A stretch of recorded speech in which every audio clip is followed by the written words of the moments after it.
Yeah.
Good evening, all you wonderful people out there on the world of Twitch. As always, it's Mr. JP Stilts.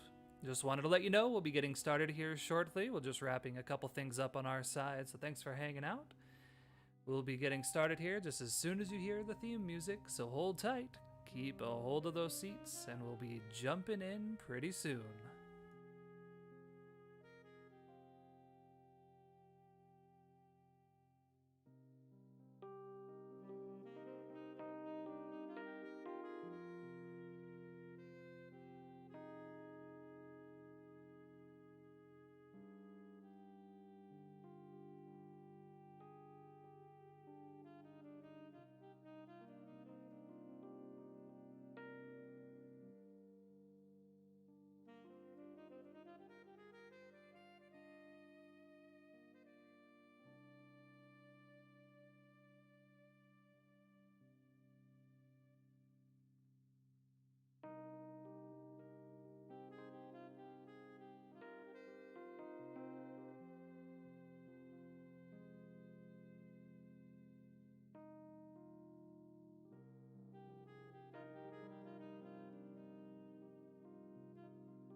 Good evening, everyone out there on the interwebs.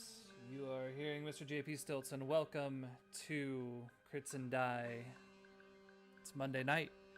It's time to hop back into the city of mist, the city of chaos, the city of secrets, deep concerns, loud screams, chaotic fights. Who knows what else might come? Hopefully it'll be a lot of fun.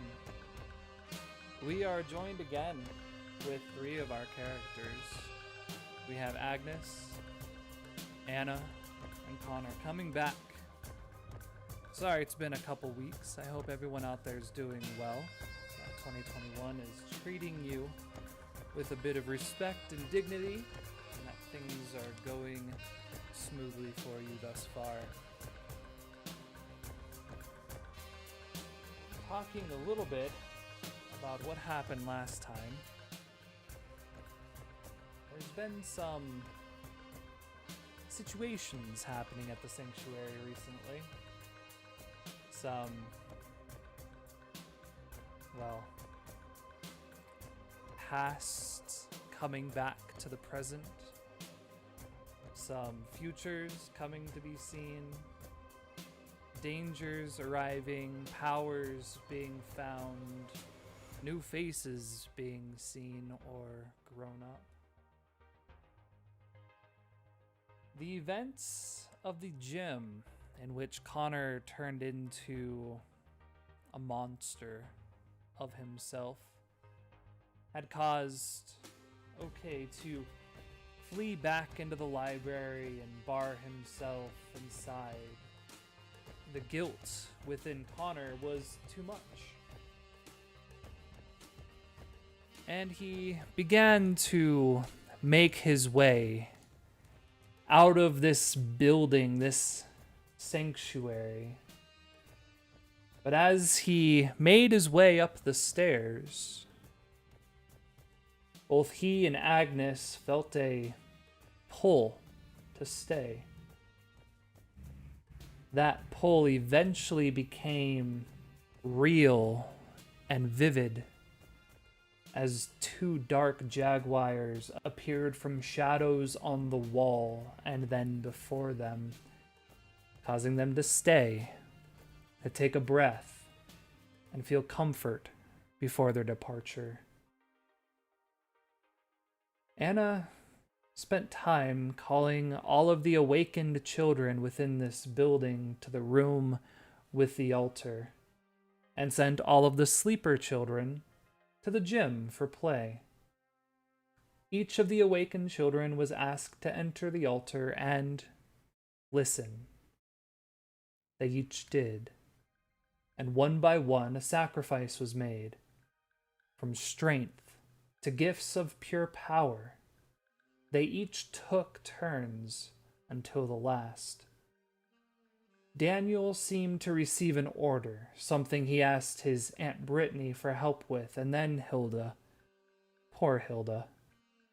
She expressed concern and fear. Her past connection with the power within was something she struggled with, and yet she pushed forward. Anna witnessed a darkness within, in the shape of wings and burning lights scarring the ceiling. Connor and Agnes had headed into town, first the bar for a change of clothes, and then to deliver the crate to the Knights of Labor. The delivery was successful. A familiar face, Sean O'Rooney, was there to pay and make plans to meet again soon. Agnes noticed a couple Brotherhood trucks and a couple workers strapping solar panels to the side.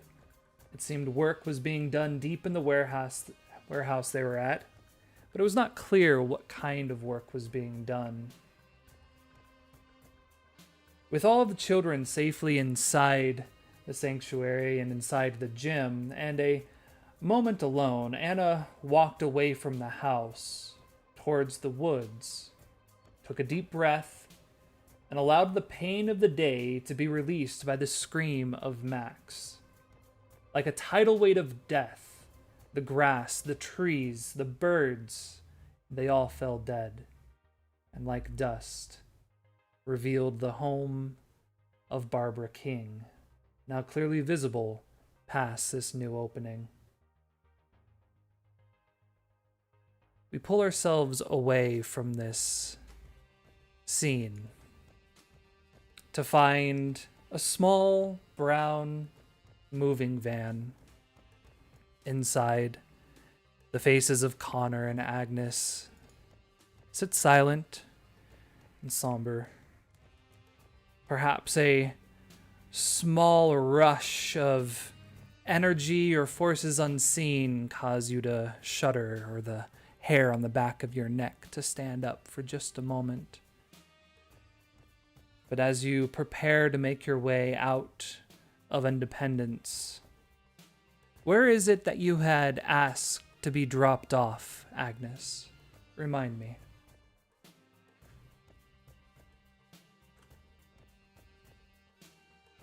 As Connor had made mention, he had a few additional things to do for the day. Where is it you had asked to be taken? I don't remember. I think I said not home, but I think I'm gonna go home. Yeah. To the flat.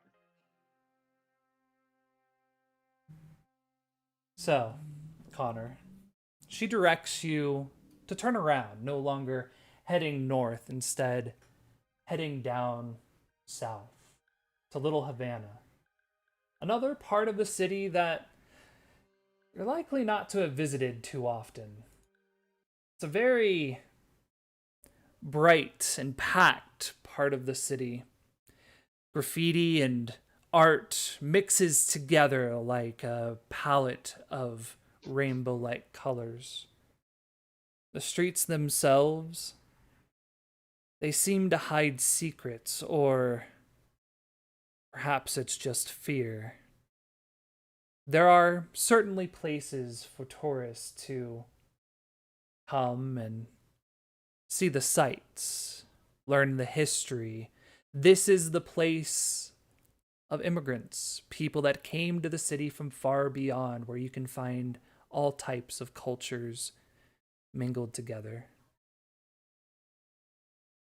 You travel from pavement to asphalt to dirt road. Some points you see children playing soccer, basketball off to the side, and the street just past that are nothing but barred windows and almost a ghost-like presence. Everywhere you go, you feel the presence of eyes.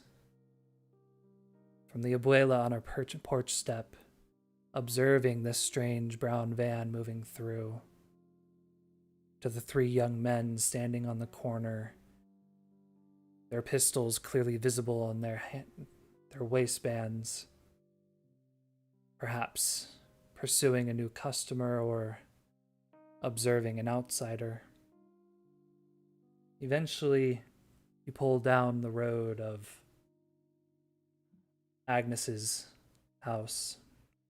It's a small block with 3 or 4 of these brown stone apartment complexes, maybe between 4 to 6 stories tall. You can tell that this is a place of families. Even as you pull into the block, you immediately smell the cooked meals, the preparation for dinner. You can smell a bit of the laundry hanging across the lines that drift and sway in the wind up above the road. A few times you have to slow down as a child darts across the road, followed by 2 or 3 others playing tag or some other game. There's a few individuals out on their porch, smoking, conversing with each other. A general relaxed but on alert kind of feel. It's probably about 4:30 at this point. so the city is still well active. It was a fairly nice, dry, and sunny day, so people are wanting to be out in the fresh air as much as they can. As you pull in and put it to park, Agnes, you notice that back behind the alley, back where one of the trash cans and everything is, you see your landlord having a conversation with an individual, dark black overall, a tool belt around their waist. You can see a hard hat that's been draped on their belt.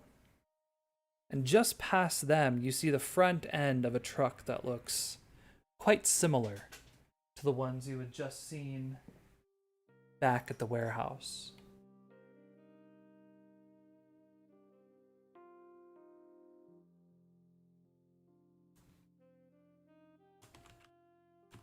Oh man, I don't really move. I'm gonna watch them for a little bit.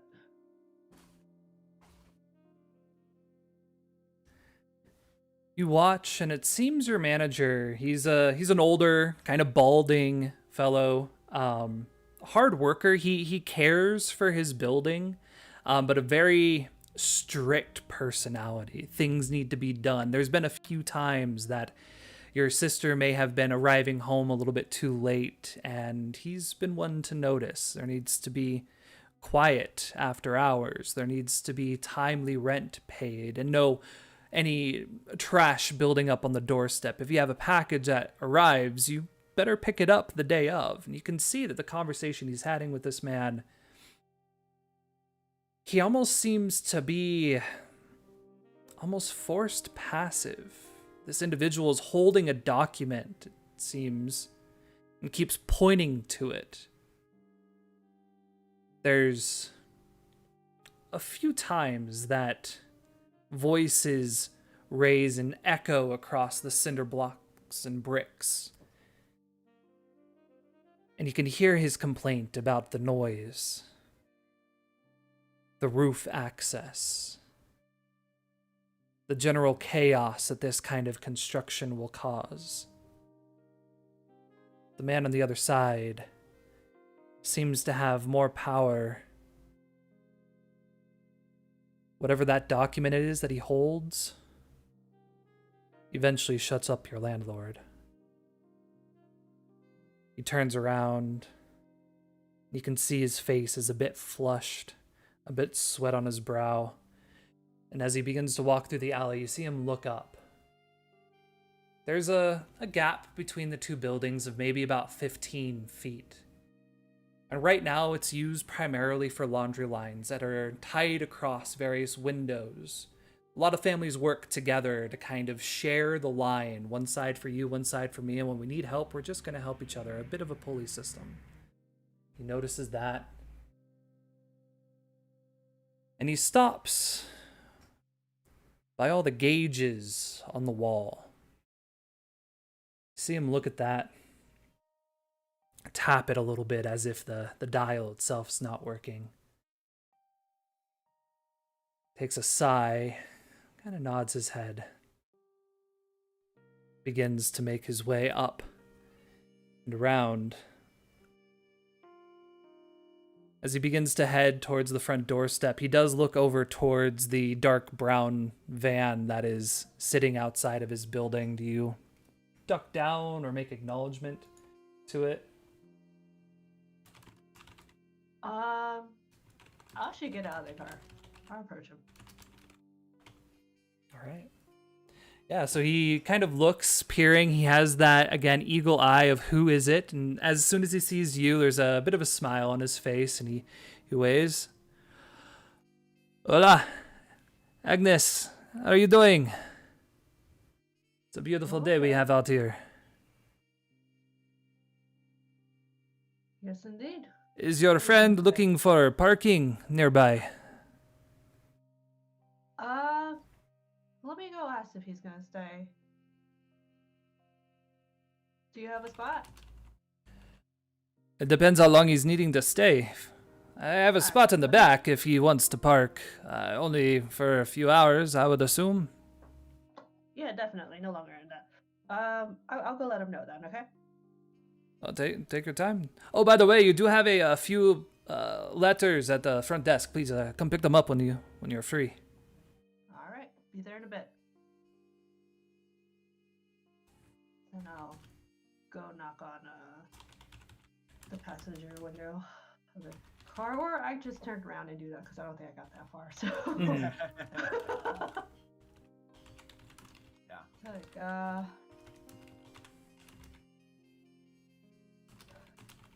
it's kind of weird, but can you stick around for a few minutes? There's parking in the back. Yeah. I saw it too, so yeah. All right, give him a nod and then just wait.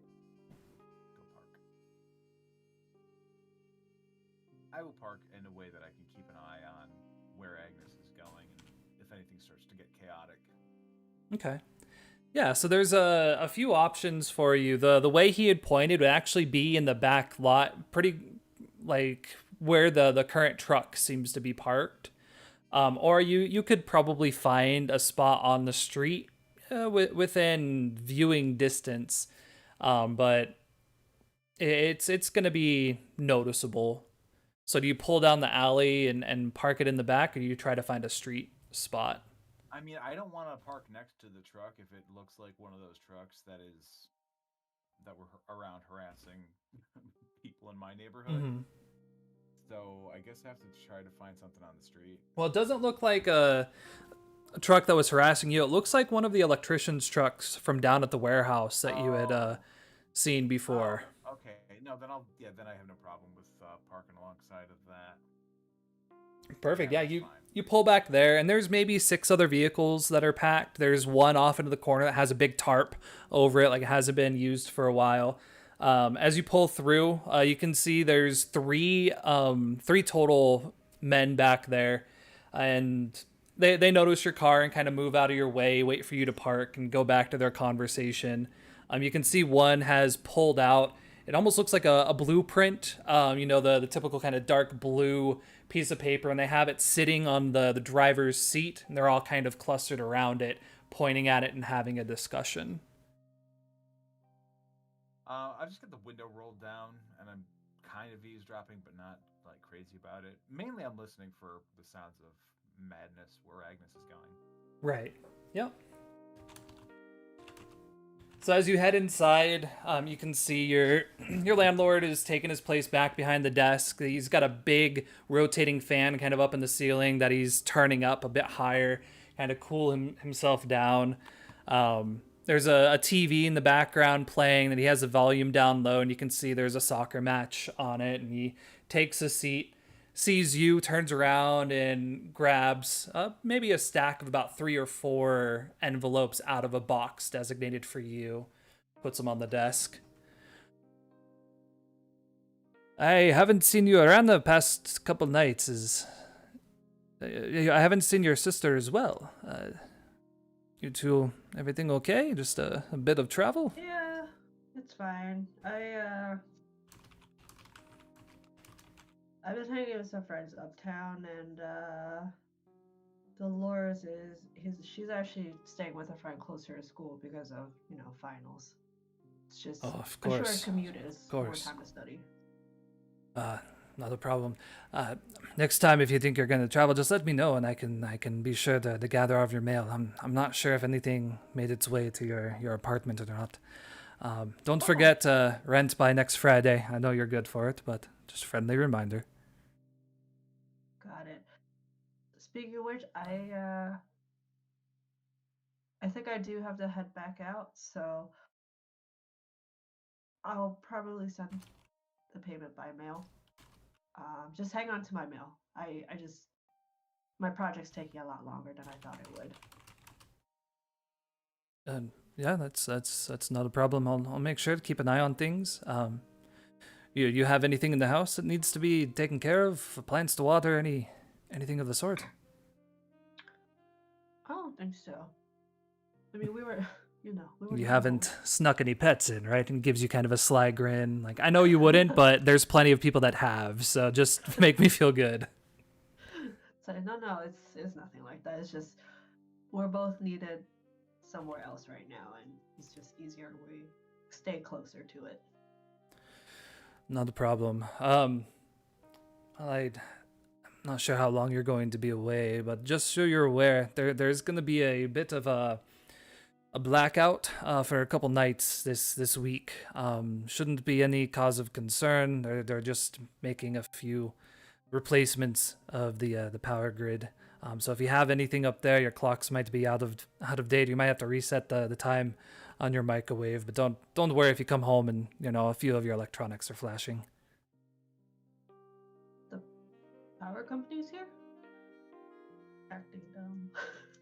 What? Like, why are we? What's going on? Have you Why is not seen the news? I haven't. Oh, yes. Big deal just happened. The mayor just signed an agreement with the union of electricians, the Brotherhood. They have this new type of energy. I guess it gathers sunlight and turns it into power. I guess I'm not sure of how it works, but I guess the mayor considers it to be a cleaner, cheaper energy and found it suitable for Little Havana to, I guess, be the testing rat for this new system. I guess they're going grid by grid, and they've already done it on a couple other places here in the district. I guess we're next. Huh. All right. I'll keep that in mind.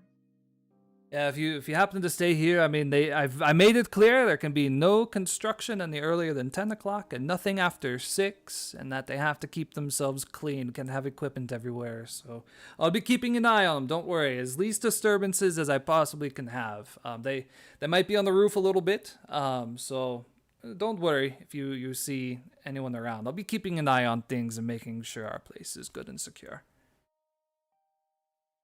I know you will. And I'll salute him with my stack of mail and thanks, and head out.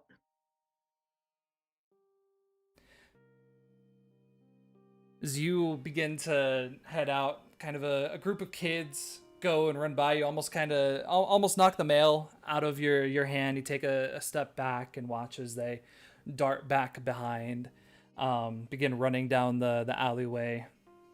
As you're sitting there, Connor, you hear kind of the chaos of the children making their way down the alleyway, and you watch as the guys fold up the paper, put it in their seat, and grab a series of devices. They look like meters and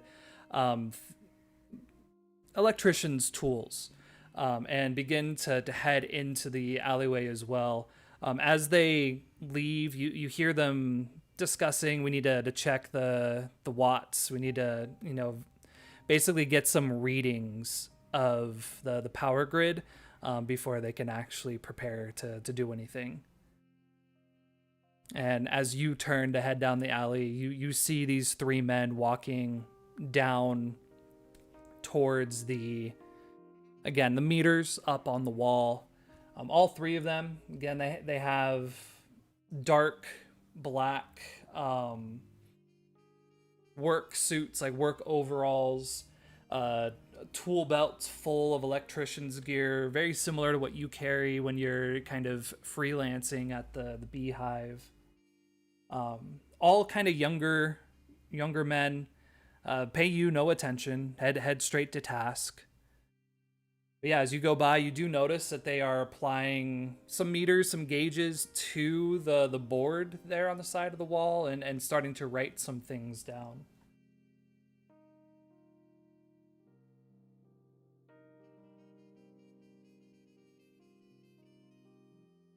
I'll just kind of idly watch them, see if I can figure out what they're doing.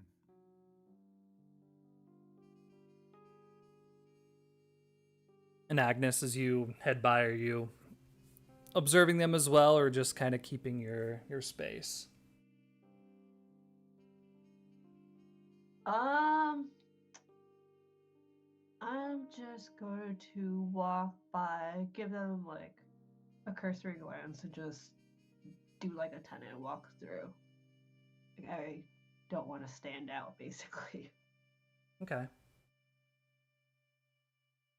Go ahead and if you're trying to dive a bit deeper, I would say this is going to be an investigate roll, with one of you being the primary and the other kind of supporting it. So who would be the primary observer in this moment?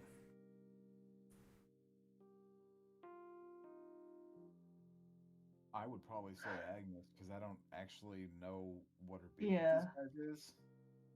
So I'm just kind of watching her play. All right.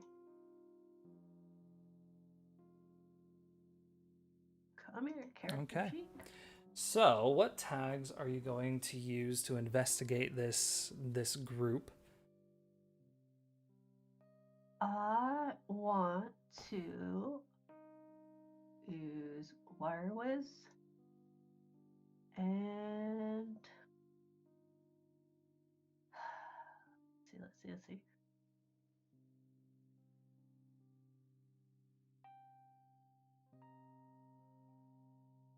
I'm scared because I feel like it could go either way if I use one tag or multiple tags. There's never any wild success, just either end. So yeah, you can add an extra +1 for Connor's observation as well, getting a Alright. perspective from both sides. Cool. Let's try predict foes next move, just because I know their line of work, so Okay. maybe they'll prove my theory right, whatever that is. And yeah, I'd say at this moment you still have that clear of mind, just from the experience at the sanctuary. It's probably starting to drift off. You may not have such clarity for too long, but you can go ahead and add it to this roll as Oh. well. Cool. Thanks. All right. Let's investigate. It's a good thing we had that. Oh boy, roll 20 coming out hot. Oh man. Starting spicy. Oof. Oh. We take 1 week off. Mhm. This thing. And it just gets angry. All right. So grumpy with us. Yeah, I mean you're able to get a pretty good look. What in particular are you looking for? What's your first question? If I can see any of whatever they're writing or their meter or like their notes or whatever it is that they're doing, that's the result of what they're looking at. Maybe I can, I don't know. Yeah, make no, sure that it's not any harm. you definitely recognize some of it. They're taking wattage readings and power usage readings, but what you notice is that they're applying some kind of math to it that seems to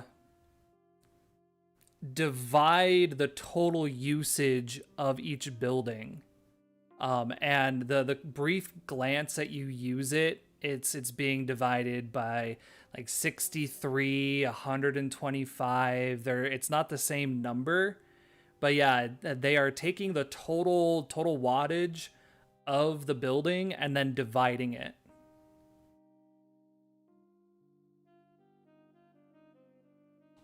All right.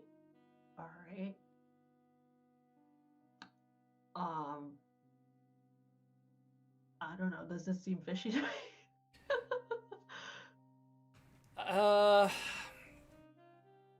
If you're looking at it definitely seems a bit strange. Whenever you're dealing with electronics at the Beehive, you kind of start from maybe not division, right? You look at how many lamps are going to be plugged in, what kind of amplifier do we need, what kind of additional, equipment's going to be plugged in, how much wattage do each of those use, and then how much do we have available to be able to make sure you're not going to blow out a fuse or anything like that. So you are familiar with trying to divide the wattage up amongst equipment, but it's never at that high of a number. You're talking maybe 12 lamps, 2 guitars, 2 amplifiers, electronic piano, maybe a couple microphones. I mean, you're talking of maybe 20 things on a normal night. Now this is a much larger scale. These are buildings, so there are likely a lot more there's a lot higher usage, but yeah, it seems to be. I think the weird thing that stands out to you is whatever they're dividing, you're not sure how they would know all of that. If they are maybe dividing the number of outlets in the building, these buildings are almost the same, so how would they know that? If they're dividing by the appliance, that seems a little bit too small. So it's just that whatever the number they're using doesn't quite fit in with any kind of math that you've done before. Got it. It says unknown variable. Mm-hmm. All right. You do also notice that each of them, as they, there's one that's applying the clamps and kind of holding them in position. One's holding the reading, and the third is writing things down. And you can see on each of their bracelet, they actually are wearing a charge bracelet, which is pretty standard for electricians to use. But the one that they have is this. It almost seems very customized union band. You can see the emblem of the Brotherhood on it, and it does remind you a little bit of the armbands that the Unions of the North wear, where it's not just a standard charge bracelet. It seems to be personalized or customized for their employer.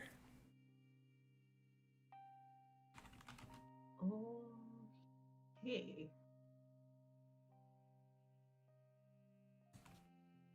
Okay. Oh, I'm just like blanking right.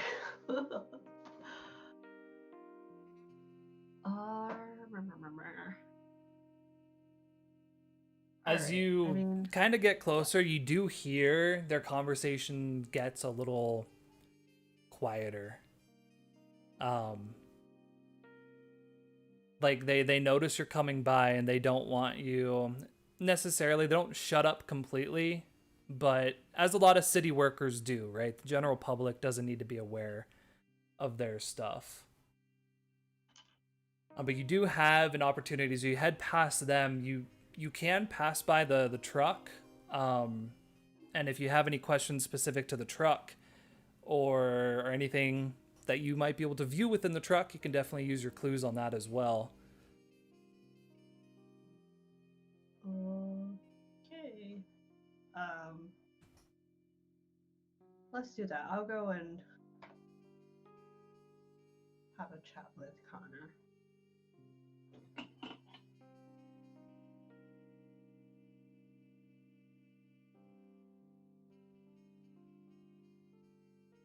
And then peek in your truck.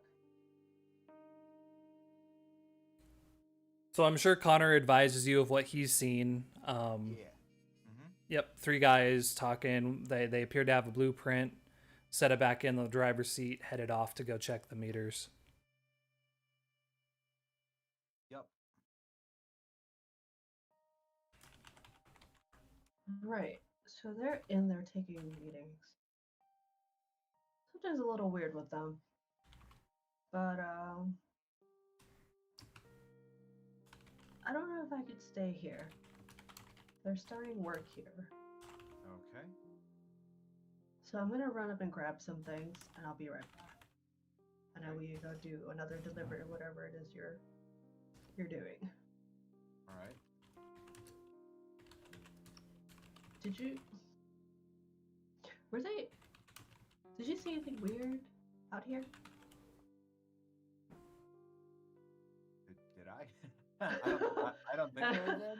I jabbed But- my thumb towards like their truck.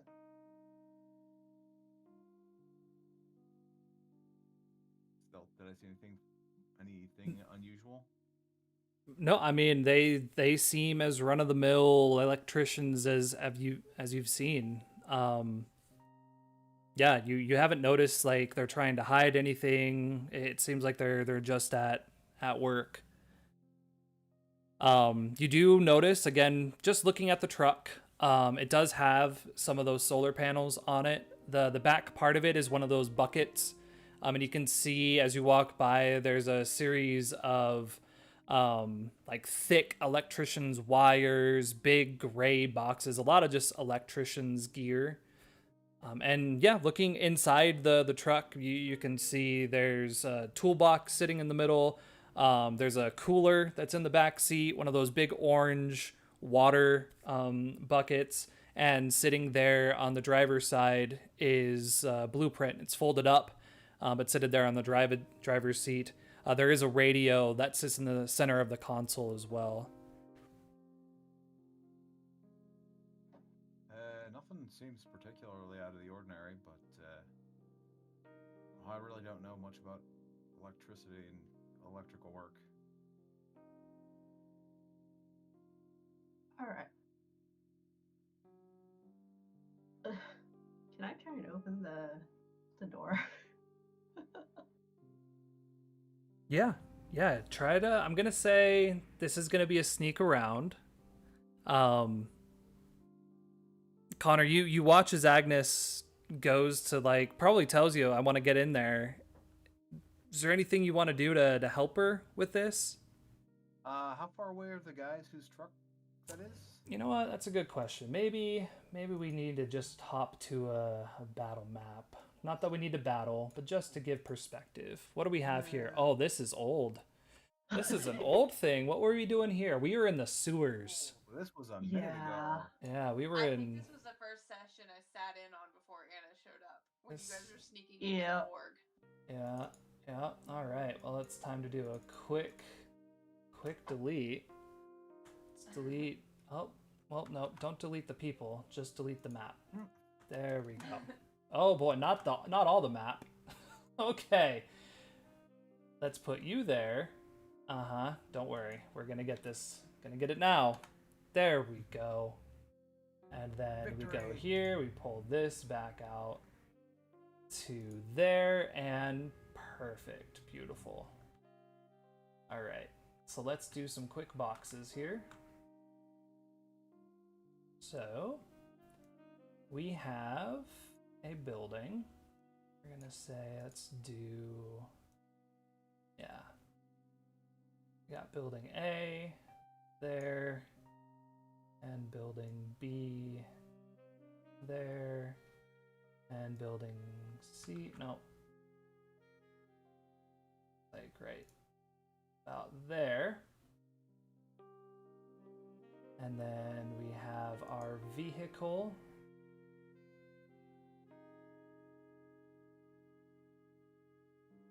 So that's the van. And we'll say this is the truck. Nope. Make a disc color. And that's the truck. And now we go over here. We do that. Don't need those right now. So, boom. Boom. And let's grab a couple of these guys down in here. So 1, 2, 3. This stuff we don't need at the moment, so that goes away. So, yeah, let's zoom in here a little bit. Very basic drawing, but should give you an idea of where everything is. So they're down the alleyway a little bit. Okay.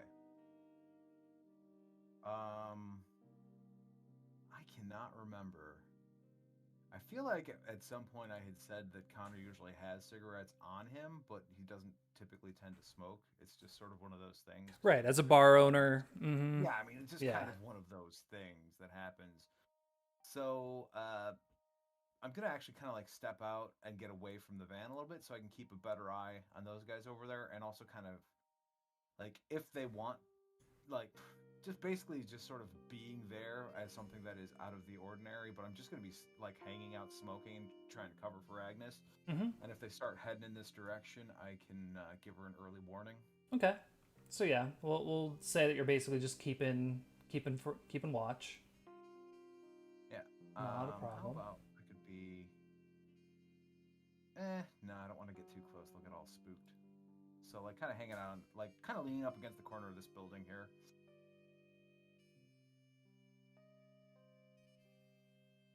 Oh, let's change that to the right color. All right. So yeah, you take watch.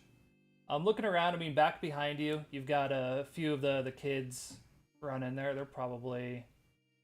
We'll just grab one of these guys. Yeah, they're probably just about to make their way out of the alley itself. And as far as where you're at now, there's no like porches or balconies that are up over the parking lot. There's a couple windows of the buildings, but yeah, there's no like porches for people to be out standing on.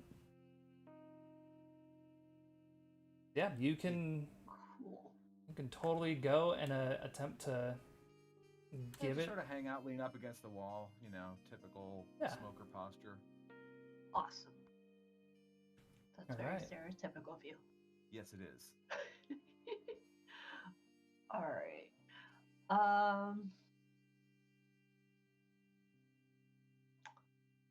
So Agnes, you're gonna be sneaking around here. Yes. Yeah. Why did... Oh, stupid phone. Go away. Yes. So, what tags would you like to use to All right. sneak around? I would like to try faster than you to try and just get the latch undone as fast to eliminate as much noise. Okay. And let's do vengeance because I really have no love for them. I will allow you to spend a clue to like observe the vehicle to check is it locked, is it possibly alarmed, and all that if you would like. To give yourself a bonus. Let's do that. Okay. Yeah, so you can give yourself another +1 then.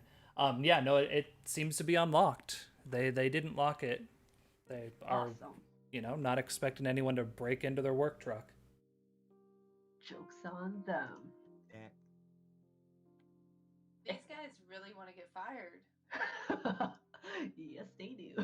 That is an electrician's truck. That is prime. So much expensive equipment. Mm-hmm. So much. So much. All right. Yeah, no, so we'll take that as a sneak around instead of investigate. It's still a success. No worries at all. Yeah, you take a moment, you wait until you hear a car go by and you unlatch it, swing the door open, and yeah, you have access. Again, you can see the blueprint that's been folded up. You can see now on the side of the door that there's a bit more paperwork that's kind of shoved into the small kind of cubby of the door frame itself. All right.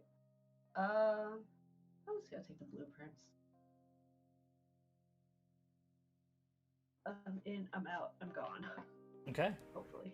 Yeah, go ahead and give yourself a story tag of Brotherhood blueprints. Nice. They're folded up. I mean, they're fairly small. Like a size of standard, printer paper folded in half. But you can tell that the whole thing, when opened up, is probably about, maybe 18 by 18. Pretty big block. grab that, and you just immediately close the door and head back. I am going to quickly tuck them into the van, if I can, and then I will head in after that. Okay. So you close the door, you head back to the van, kind of take them and shove them underneath the seat. Turn to prepare to head inside.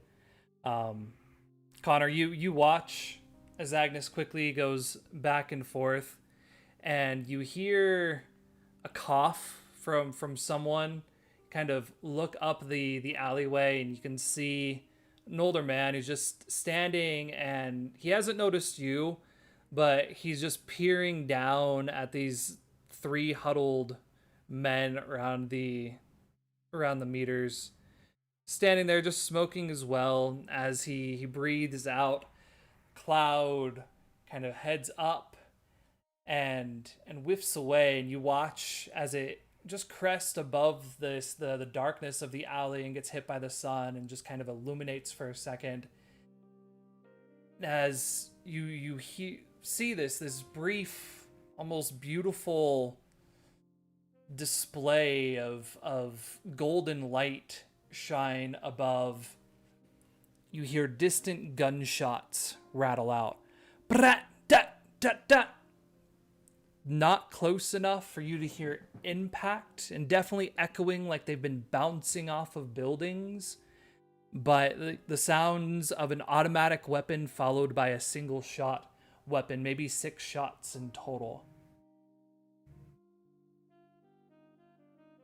Do the guys in the alley react to that in any way? They do. The moment they hear that, you notice like everything freezes and they start looking around. There's definitely panic in their face. As you look around at the few people that you can see in the alley, completely unfazed. Or not in the alley, around you. The man up on the porch, the kids that were running back behind you, the people that seem to live here, completely unfazed by it.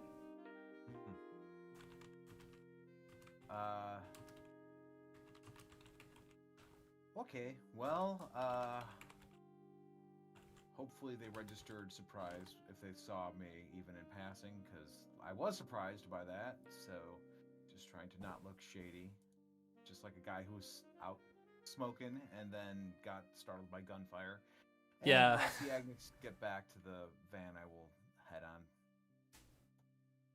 Yeah, no, you definitely don't seem to be picked up by them. There is a quick just flash of fear across their faces, whether they're not prepared for it or it's just they're jumpy, because I mean gunfire is kind of scary.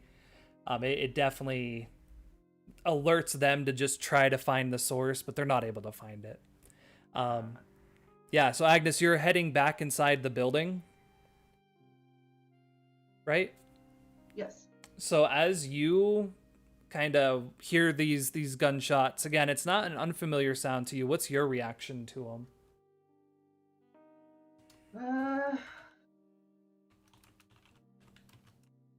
I mean, I want to say she flinches every time, but that's just as used you are to them, because you just don't know when exactly they're gonna like go off. It's just like surprise fireworks every time, so it's like, god damn it. As you head in to the alleyway, you watch as each of them take a moment and grab a clip that had been kind of hanging loosely across their belt. It's a small little like bronze clamp. They take it and they appear to attach it somewhere on the front of their belt.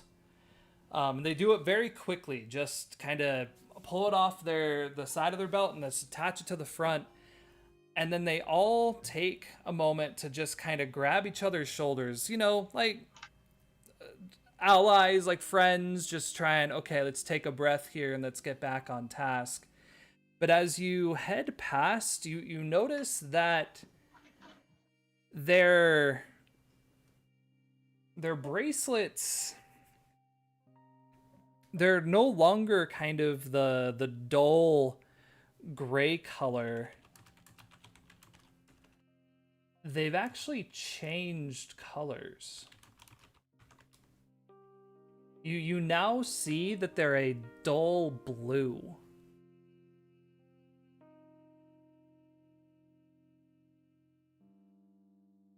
And as you get closer, you watch as the three of them calm down.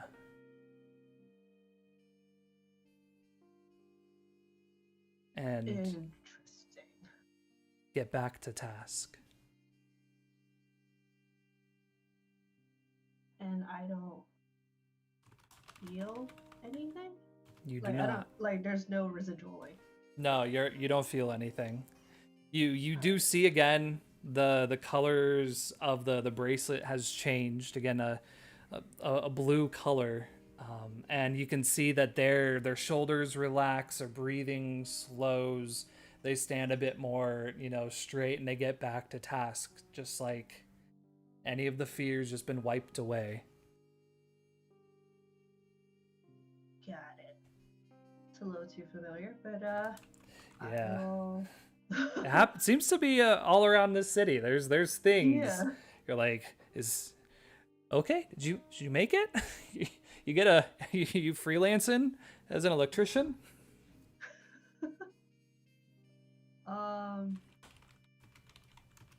Yeah, I will take note of that and I'll head in. Yeah, you head in, head up to your room, gather. You're just grabbing spare supplies and stuff, change of clothes and all that. Yeah. Okay. Yeah, you can go ahead and add a story tag of overnight bag or whatever you want to call it. Okey-doke. Awesome. Yeah, to gather a few things. Now, I guess I do have to keep reminding myself, where is it you keep this Khopesh? Like, is it just hanging off your belt at all times, or have you found a way to hide it on your person? It's just You like, still have the sword. Did you I leave it in the mean, van? yeah. Yes, I will have left it in the Oh van. my God. Normally I would, stick it by the handle from, that little useless pocket on people's shoes. No, I wouldn't do that. No, I would have left it in the van. It would be extra much to go to my landlord with a freaking sword. Just until I a figure bit. out. Especially, having been gone for quite some time now. Hey, what's up? I got a sword. Yeah, it's in the. I forgot I had it too. It's in the van.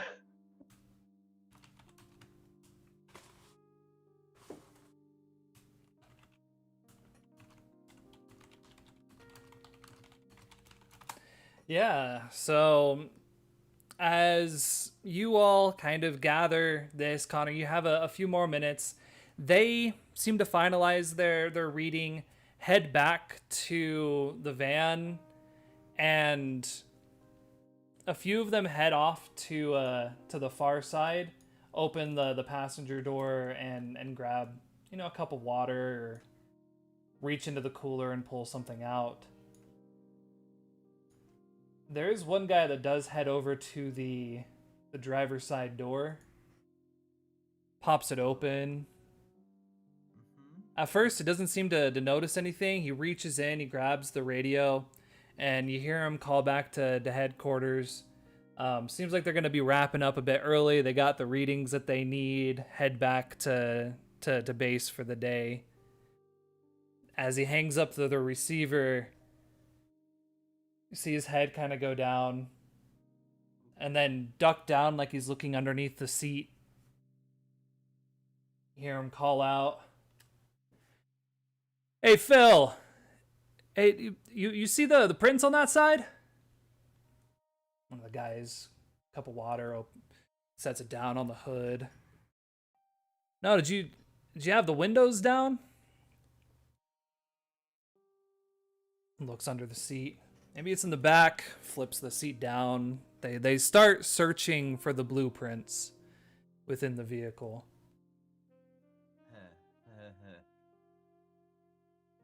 Quick text to Agnes. That little package you got, they're looking for it.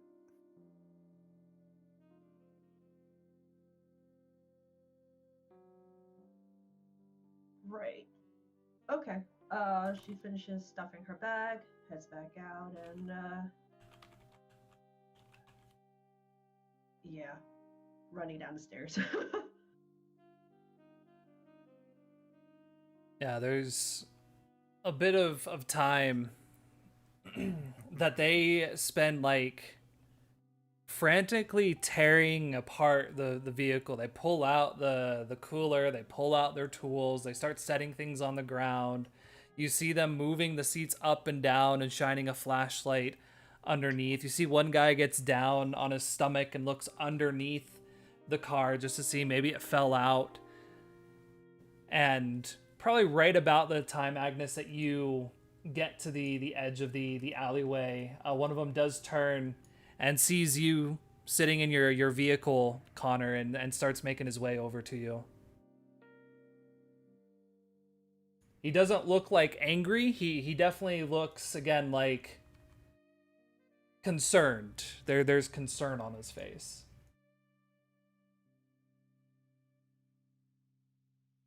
Okay. He waves as he comes up. Like, are you inside with like the windows up? Are you standing on the No. outside? I'm outside still. Like probably like leaning up against the front of it, maybe. Hey friend, sorry to bother you. Any chance, have you seen anyone else come by here? Anything strange happen? Those kids that ran through, by any chance you see them messing with our truck? I mean, I didn't say anything like that. I suppose it's possible, but I wasn't really paying too much attention. Yeah. Those gunshots a little bit ago got me a bit rattled. Oh, yeah, that was... I take it you're not from around here. No, it's a bit close for comfort. Gotta be a bit on edge here in Little Havana. You know, things are liable to pop off at any second. You know, sorry. You see, he's like trying to look past you into your car, like looking at the dashboard a bit. So no one else here in the alleyway then. No, I mean I saw those kids like I said, but that's about it. I mean I went down the way there a little bit to get a smell because this is, company van. They don't like the smell, but so I suppose it could have happened while I was down that way.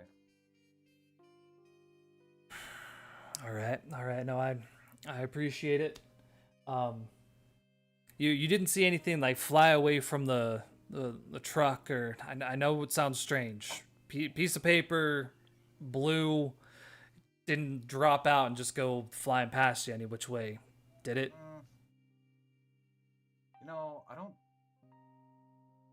I think I saw one of your guys looking at that a bit earlier. I don't know. I feel like I might have seen him drop it, maybe. Maybe it went down. Maybe a wind caught it? I don't know.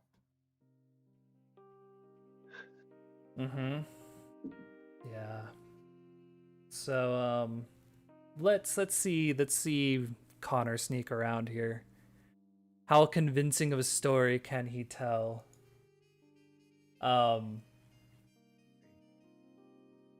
What tags are you gonna use to tell this story? Well, right.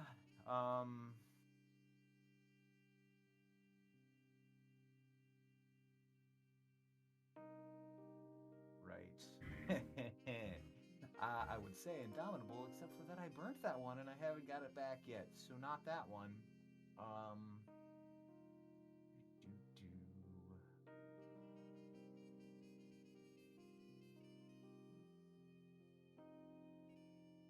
Vigilance, so I'm being careful not to tell him.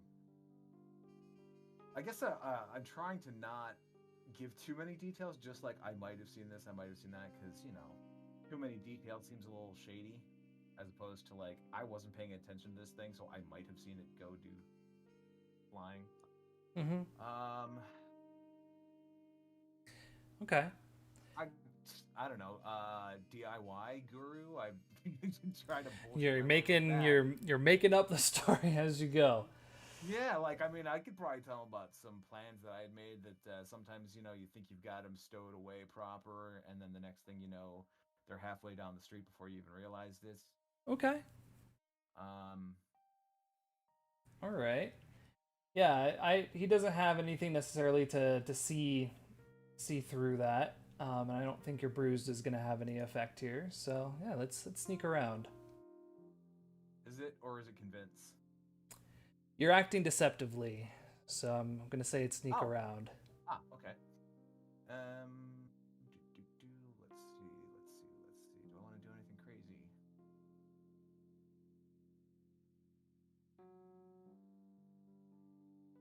Nah.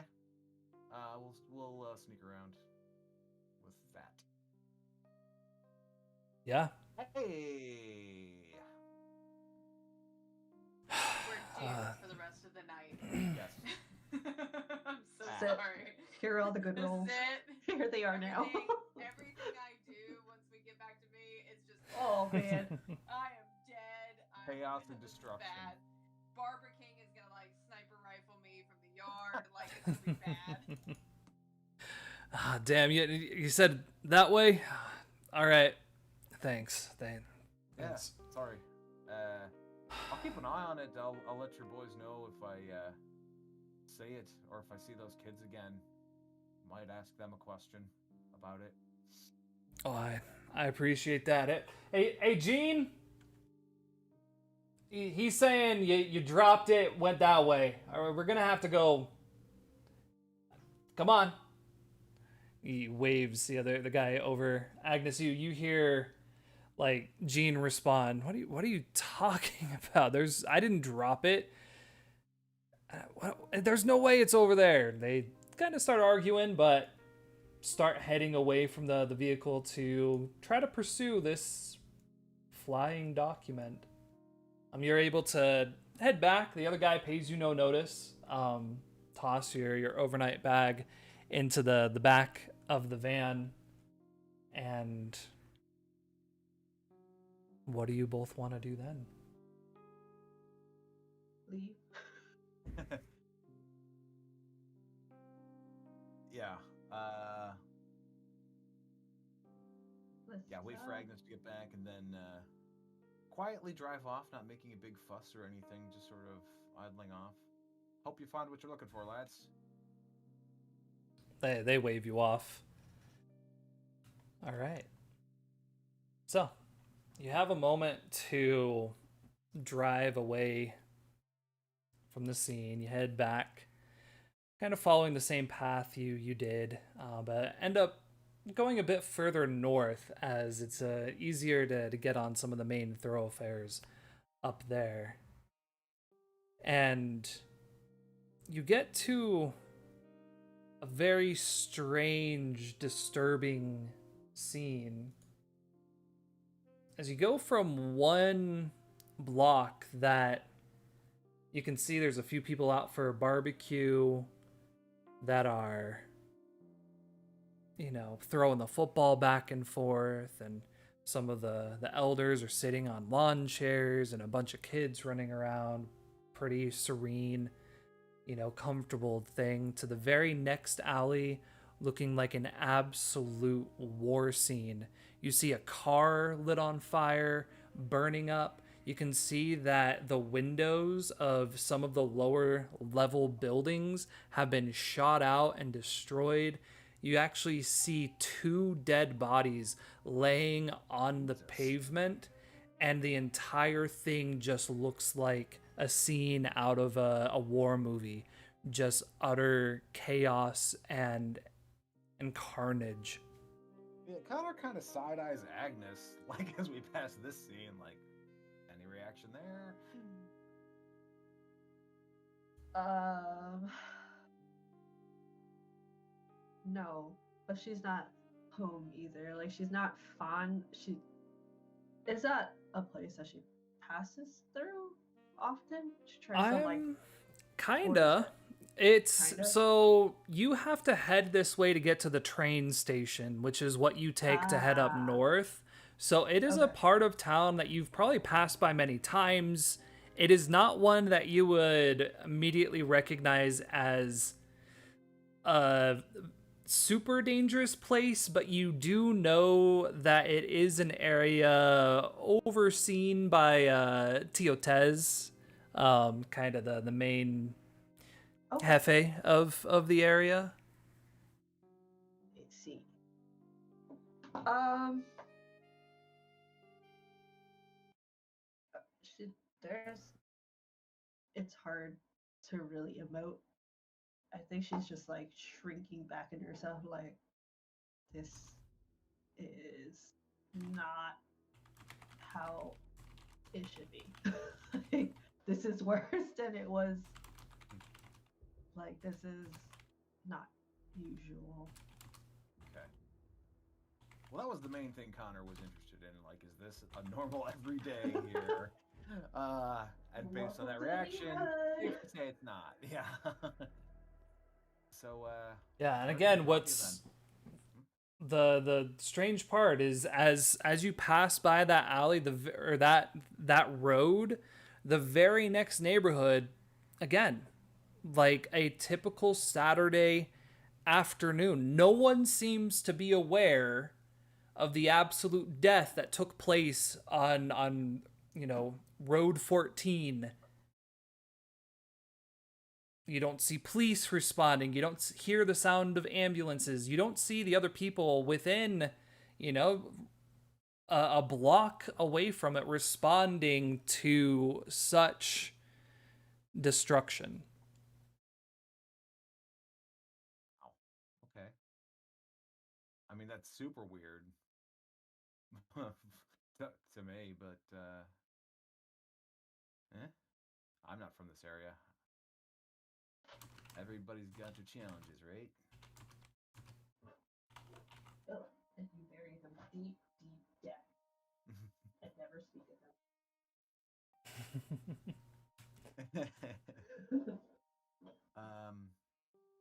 And this is So why I have a therapist on staff. so where can I drop you then?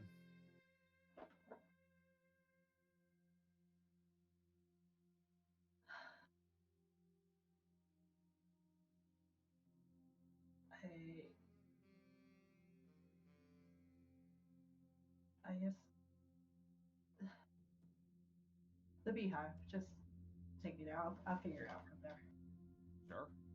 Um, yeah, just point me the way. Okay. So, as you prepare to follow the route through Independence off to the Beehive, we head back to the sanctuary. Anna, you feel this sense of relief for a moment as the pain, the anguish, the years of sadness and fear and anger are released in one epic wail, only to find yourself now observing the utter destruction it has caused.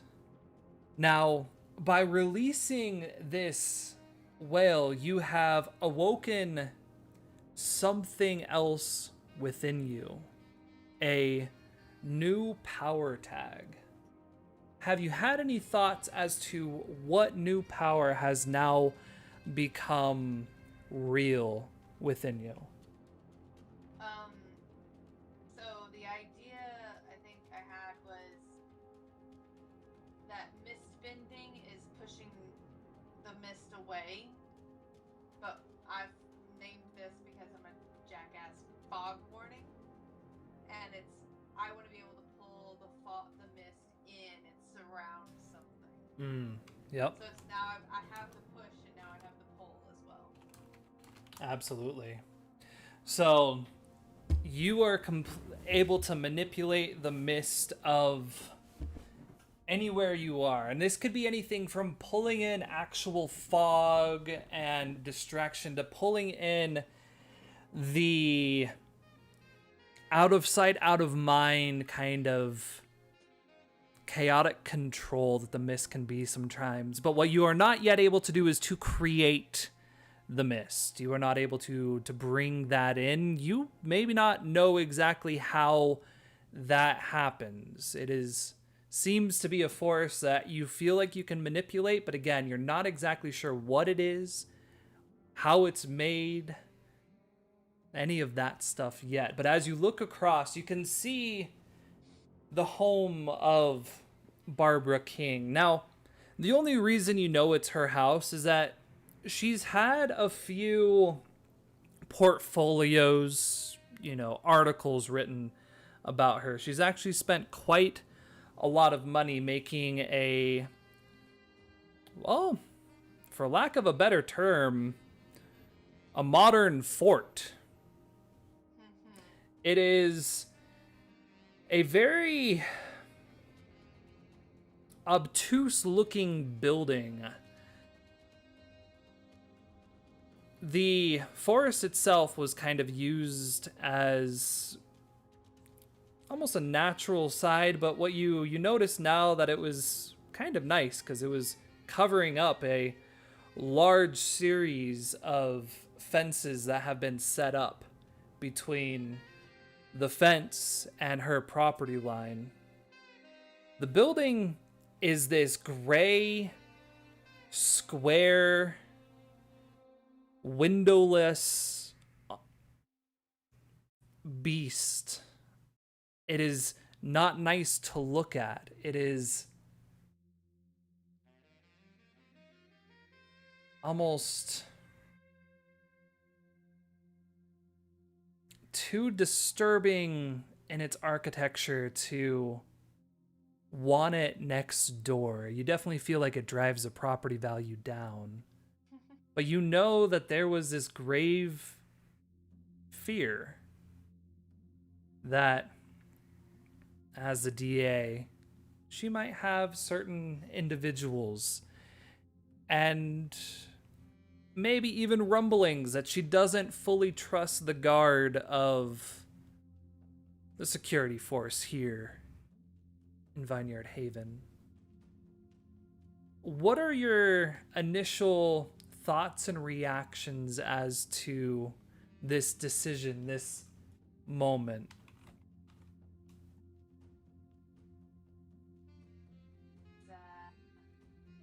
Well, shit. The second is, well, shit. And the third thought is, keep your enemies close, I suppose. And I'm just gonna clock exactly how close she is, exactly how high above my wall she can see. Because I feel like I went a ways away from the house, so like maybe she has a direct view of the house now, but it's still a good trek across the grounds. Yeah, To get to the it's house. you have probably, 400 or 500 yards between where your fence line was to where her fence line was, and that entire space in between was the forest. You took off this just massive chunk of nature. So there's quite a distance. The building itself is not right in your face. It is up a ways off on the hill. Your house would be, again, the nearest farmhouse, the not a speck on the horizon, but not massive. So there is definitely distance between. But with the locations where both of you are, the forest was kind of down below, almost creating a natural moat between these two buildings that are up on a hill. Okay. Well, that's the case. It's me, so I had a stupid idea for the session. I'm gonna pull out my phone, text Barbara, and say, "Hello, neighbor. I did some landscaping," and then just see what happens. All right. There's a little time that passes. It's not an immediate response. And she just says, "Anna, did you send this to the wrong number?" Like, it's definitely a confused response. Back. Oh, you'll see next time you look out your window.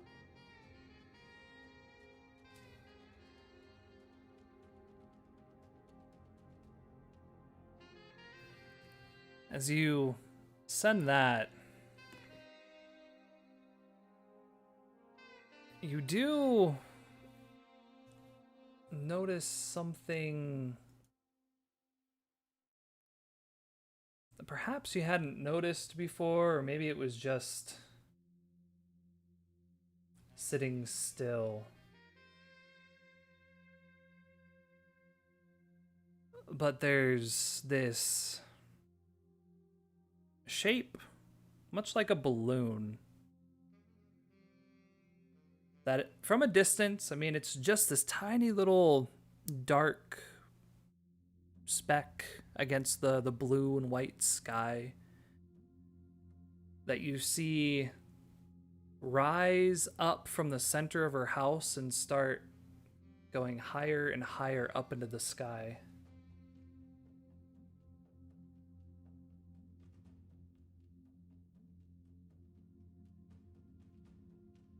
As you observe it a bit more,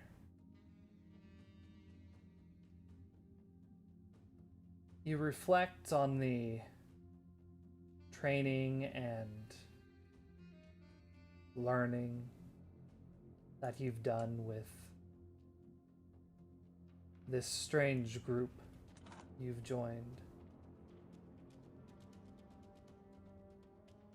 You've heard rumors of these things.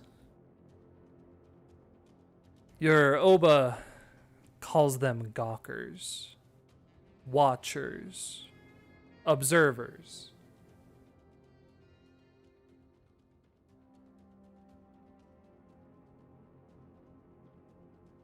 As you see it reach probably a good quarter of a mile up into the air, it begins to float in your direction.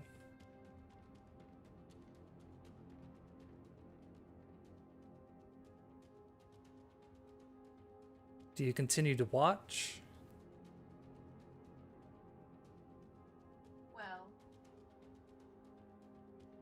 as far as I understand it, very difficult for certain things to get onto my property. See into it, sure, but onto the property, that takes some doing. So I want to see if this thing gets bumped back. And if it doesn't, I'm going to wave. You watch as it floats and has a moment to stop over the forest. It appears to hover there motionless. And then you see a flash of light, like a reflection off the side. And you watch again, and you see this just quick movement. And the thing starts to float down. And what you end up seeing flying in the sky is this unattached eyeball that blinks with an invisible lid, scans the forest, and then focuses its pupil on you.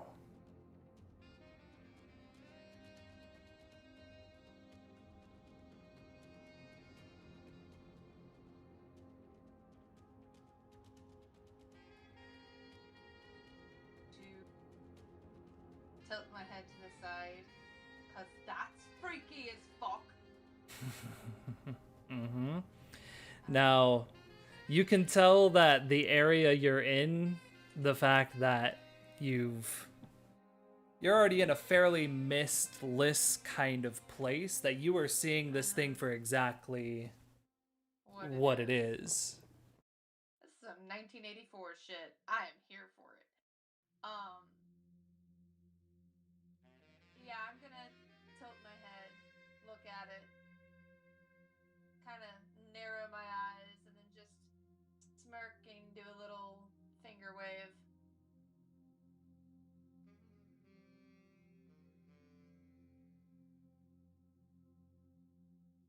And apologize for my dog snoring in the background if you guys can hear that.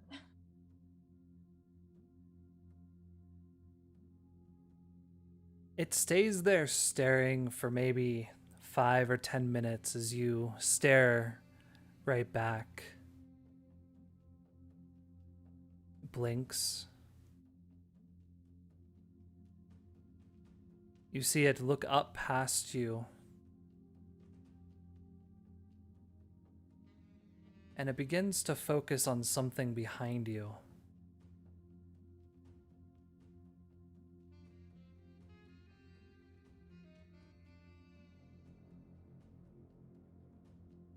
Not turning around. You see it begin moving off to your side, following the tree line. So keeping its distance, but keeping its gaze now back behind. Back at something in the distance. You watch. There's a moment when it reaches maybe halfway through the distance of the forest where it stops again and it looks down into the forest, straight down. You hear the sound of... It sounds like a motorcycle rev deep in the forest. It almost sounds beast-like, like a bear roaring, but you hear the mechanic sound to it. And it fades. The eye looks up once more, and you see it dart left and right, searching and seeking. Finally returns back to you. Floats above head, and the gaze becomes intense. You watch as the color of the eye begins to ripple in this almost wave-like blue. The pupil shrinks and enlarges as if it's trying to get a focused perspective.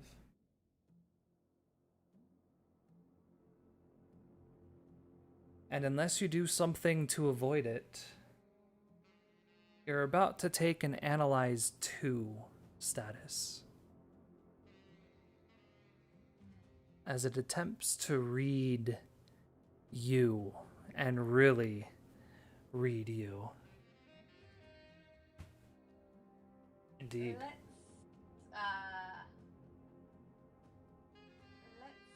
use that new power tag and bring a little mist in along the wall between our properties and up around this little fucking creepy thing. All right. Let's face danger. Go ahead and use that tag. Now, this all-seeing eye does have a heightened awareness 4 status, which will be a negative here. Oh, you're messing with the big boys now. you poked a bear. I mean, Look, it's what you do. You're learning. I mean, you're basically you're jumping ahead in some levels real fast just to get an idea. What boss am I heading to? What equipment do I need? I get it. You're previewing the dungeon early. No problem. I'll respawn at the beginning. It'll be fine. Can I add another tag or two onto that? Absolutely. So you can add, go ahead and add up to 3 tags. We're still the same day, so I have. Oh no, it's the shapeshifting that was burned. Okay, so I want to add safe house because Yeah. my house, bitch. Yep. This is my house. Mine.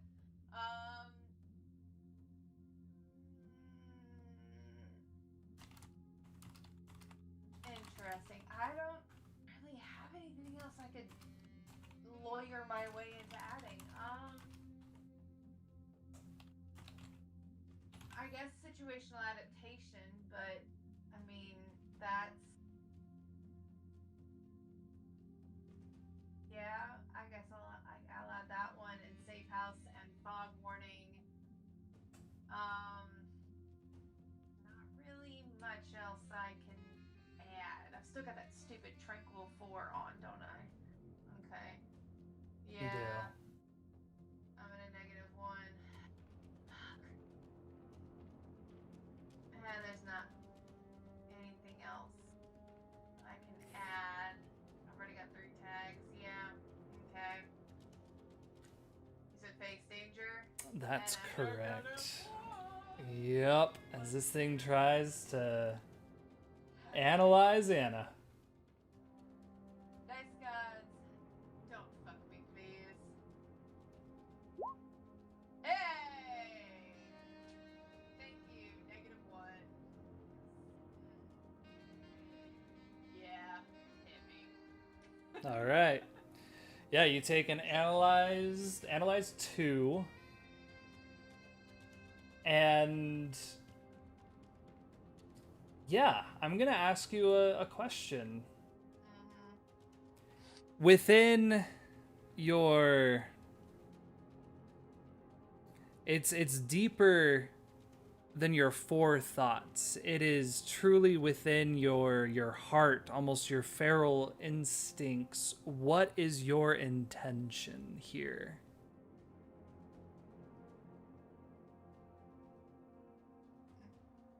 That's still pretty vague. What do you mean? What is my intention for what?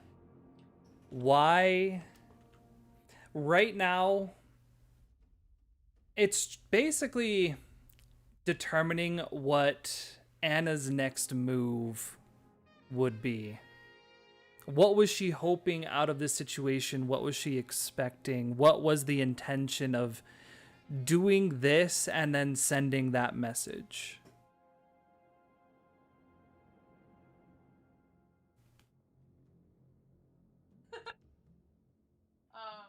Well, for Cassidy it was chaos brain, but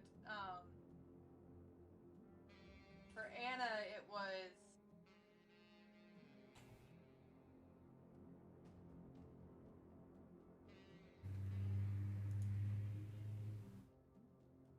you mean screaming, right? Right now, it's not just the screaming. That's one thing. Because it doesn't know that's what you did, right? It doesn't know you screamed. All it knows is that you did some landscaping and now you're standing out here in a face down, basically challenging the DA. it wants to know why. Okay, so essentially the landscaping was done out of anger. It was an unintentional thing. And then upon realization that Barbara King was right there, we're remembering in Anna's case that Barbara King is right there. It's now I see you, you see me, full on. No outward barriers between us. And I sent the message, what are you gonna do about it? Like that was Anna's thing was she's always poking to see what other people are going to do in response. Okay. So yeah, there's a moment as you're staring that you feel your phone buzz, and you look down and see Hector Cramp is calling you. Your Oba, your boss. Oh yeah, that guy. Pick it up. Anna, where are you? I must see you. I'm at home and I'm not leaving today. All right. Have you been home the entire day? Yes. No, I was out this morning. Helping a few of my kids. Came back about, what's it been, like 2-3 hours now? We need to have a private conversation. We'll be able to have that at your house. You're not coming to my house today, are you? It's unacceptable. I will be there. You will come to me. This is not a choice. How fast did Barbara call you? Anna.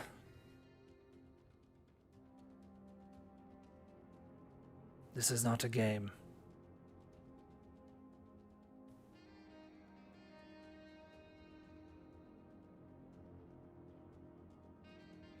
Are you saying that you will not speak to me after all we've done? And he's referring to a time Hector was a judge during your time as a DA, and he got shit done. The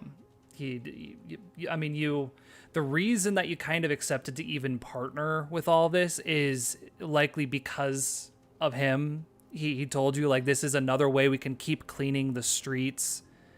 But he was harsh and he was hard, and he always found a way to make sure that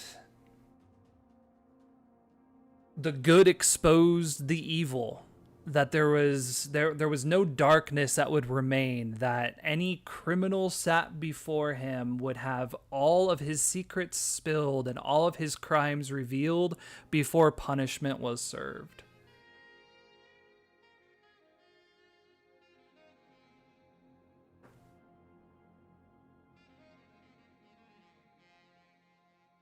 Then I'm going to clear my throat and just say, Hector,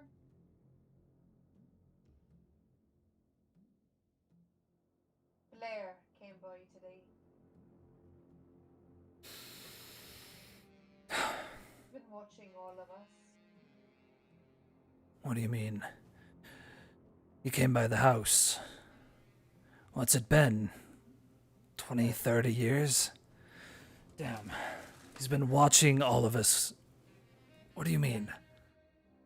Did you know he works for the asylum now? I had no idea when he and you separated. I had no reason to follow after him. Yeah, well, he apparently kept reason to follow after all of us. What is he doing for them? As far as I can tell, he's an errand boy of the worst kind. He All came right. by with pictures of me and my kids and some of my people. Pictures from where? Pictures from where? From where I was this morning. He's been following you. Maybe not him, but certainly the asylum's people. We were threatened. He came on my property and sat on my porch. And he threatened me and my children. So, pardon me if I'm not leaving this house today, and you are not coming here. No one that I don't trust comes or goes today. No one. Give me a convince. Nope, go ahead. Oh, I was gonna say, and Hector, I've known you most of my life. Yeah, give me a But I don't convince. know if he's watching you. Give me a convince. Go ahead and I'm gonna give you a bonus story tag of past histories with Hector. Okay. And what other tags do you want to +1? use? Yeah, so it'll be just a +1 for that. Okay. Alrighty. A +1. I can't really use the group tags, right? Because that really has to be used for No, our you stuff. no, not at all. You can use them as you want. The only thing is when you use it, it's gone for the session. But you can use it during personal events or with group. Basically just means that because you're part of this group, you have access to those things. Gotcha. Okay. I'll ignore it then. Seasoned negotiator. Mm-hmm. 7-Nation Army. Yep.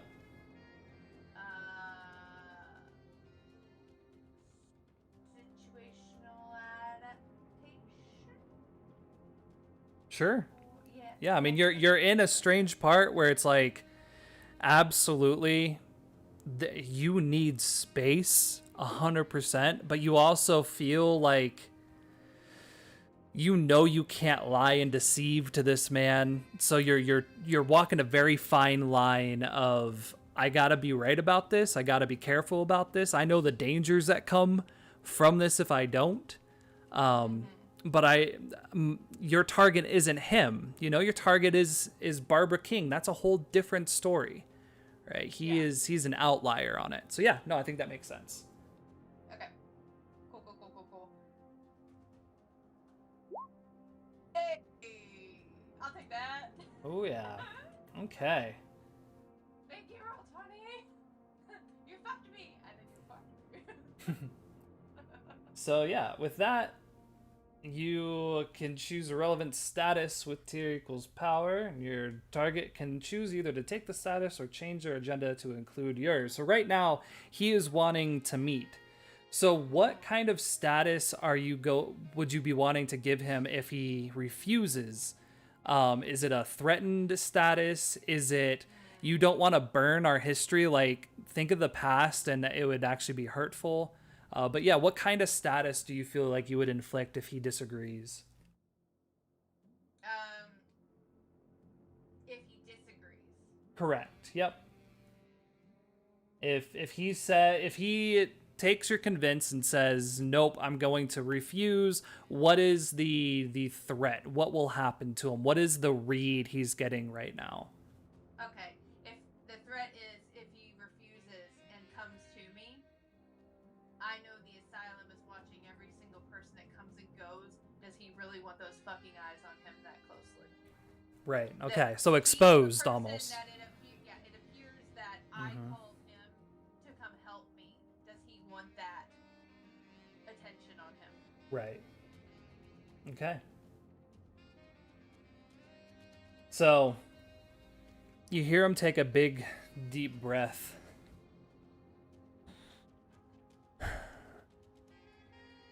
Can't have been easy for you seeing him again.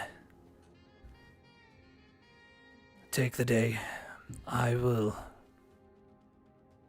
give you that. Tomorrow morning, I will send for you. You will come here to my house. It'll be safe here. I'm sure of it. But you and I need to talk. What's Barbara so upset about? It's not just her. I have news about those police you're seeking about, and it's information that might be best if you and I spoke in person. I may bring the one those cups are after, if that's all right. But Hector, whatever you may see on the news, if you recognize this kid, I promise he's no criminal. If you trust him, I trust you. I trust him with the lives of my children. How about that? Well, then I know he must be well deserving. I'll send a car, 9 o'clock. Just be prepared. They won't wait too long. They. I may be out of the game, but I have my resources just as you. Understood. Alright. Again, I may bring this one along. And a couple others. Just be aware that if we show up, eyes are on you. That's fine. They look too closely and they might be blinded. I recommend that you go find a strong drink, a good book, and find a short night, Hannah. Well, I recommend you tell Barbara that I wasn't poking at her on purpose, just poking as I do. She can be dealt with. Just be careful. She's a bit skittish these days. No reason to light the fuse of anything we don't need to. Alright.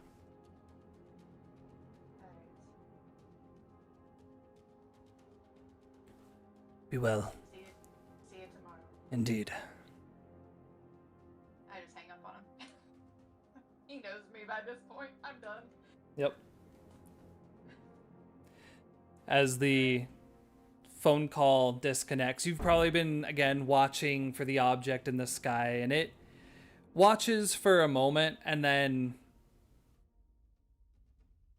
just seems to lose a bit of interest, kind of gazing around, scouring the horizon. The moment that you disconnect, you find its focus back on you. Still just watching, observing. Do you head back to the house? Yeah, I smile and wave at it again. See if it acknowledges me. Yeah, it just watches, and again, you watch as the light kind of darkens for a moment as this invisible eyelid kind of blinks.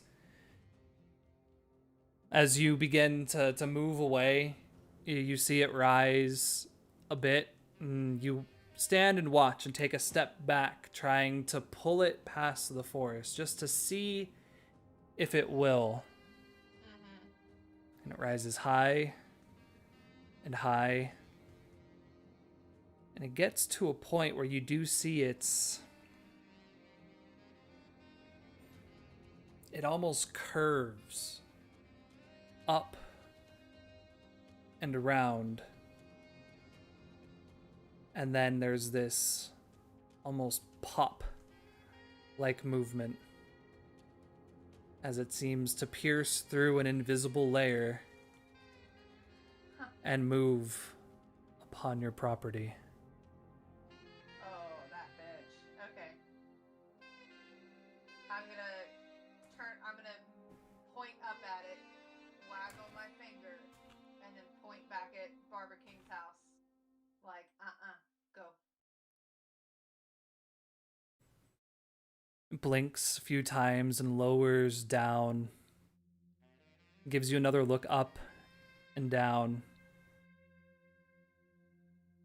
Turns, looks back at Barbara King's house and looks back to you.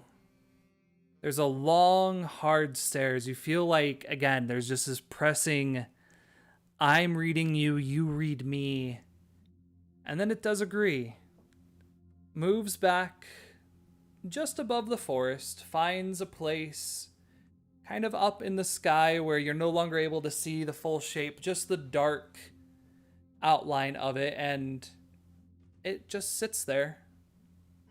Doesn't follow you, but you definitely feel the gaze still, even at its height. You still feel that observation occurring. Okay. Alright. As you- And text Alina and tell her that the kids maybe ought to start taking up archery practice.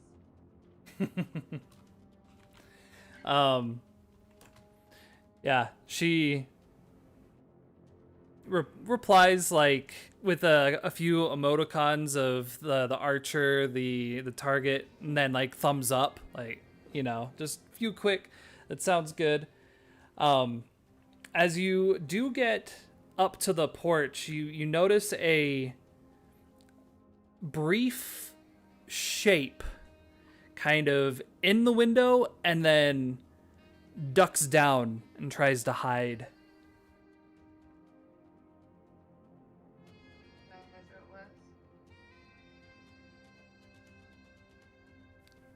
It looked smaller than an adult, larger than one of the young kids, and likely female. Toss up Rebecca or Hilda. I'm gonna go in, act as if I didn't see anything, and then kind of peek around the corner at that window. You can see a wrinkle in the carpet that lays down there, like someone quickly tried to crawl out of the room.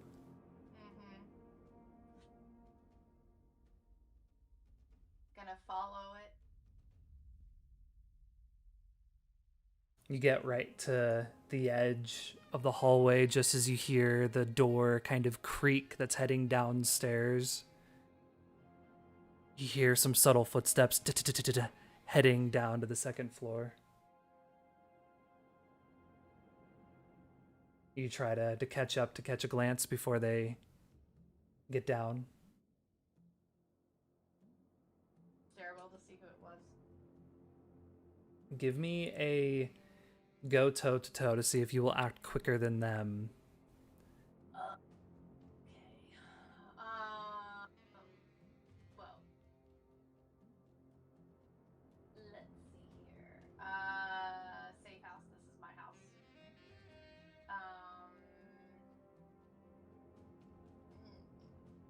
I don't have much. Let's see here. Yeah, safe house. Situational adaptation, I guess.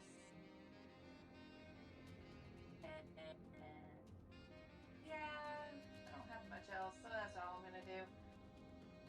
You said go toe to toe. Correct. Yep, just to see if you're able to get there before they get down the stairs. Roll 20, roll 20. Hey! Hey, look at that. Yep, you managed to get to the edge of the door just in time. You watch as dark, tightly knit row of brown hair, shorter frame. You watch as Kaylin McNeil Kaylin. darts just past the doorstep and into the gathering space of the second floor. I'm gonna call down to her, Kaylin. You hear a loud sigh. She peers back, her glasses a bit low. She pushes them up. Yes, Miss Reagan? Come on back up here, love. She walks up, and you can see that one of her hands is like not awkwardly behind her back, but definitely behind her back, and walks. I was just getting a cup of water. Saw you outside. Staring out the window. Uh-huh.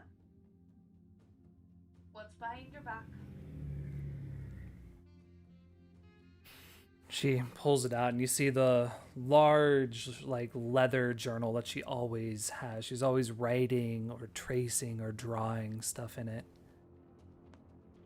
It's just my journal. All right, dear. You did good down in the chapel room today. And I know you offered a bit of knowledge out of that big brain of yours. And that the house probably asked you to keep watch of things, yes? She nods. Alright. So, here's what I want you to do. I got a bit angry outside and it may have made some of the trees go poof. But now that means that our lovely next door neighbour, Miss King, can see right onto the property. And she has her ways of sending her little eyes across our property line, and I want you to use your eyes and make a note of every time you see one of those things watching us. Don't act like you are watching it. Just keep a little note in your head and write it down for me, okay? She nods, opens up a book, and you can see that she's drawn almost a nearly identical image of this lidless eyeball. You see details on it that, even from how close you were, almost seem near impossible. Like things like the veins back beneath the pupils, the various small ridges of the eyeball. It is highly detailed and skilled for such a young person. Yeah. All right, and I'm gonna look at it and then look at her, and just take a finger and tip her chin up so she's looking me in the eye. But Kaylin, knowledge is power, absolutely. But remember, there are bigger and badder things in this world than even me. And Barbara King is probably one of them. So whatever you do, whenever you see one of those eyes or anything else peeking across the property, you don't act like you notice. You, my love, you just take note in your brain for later. And if you see someone on the property that shouldn't be here, that I've not let in before, you run as fast as your legs can take you, straight to Brittany and Lena and Angie, okay? Okay.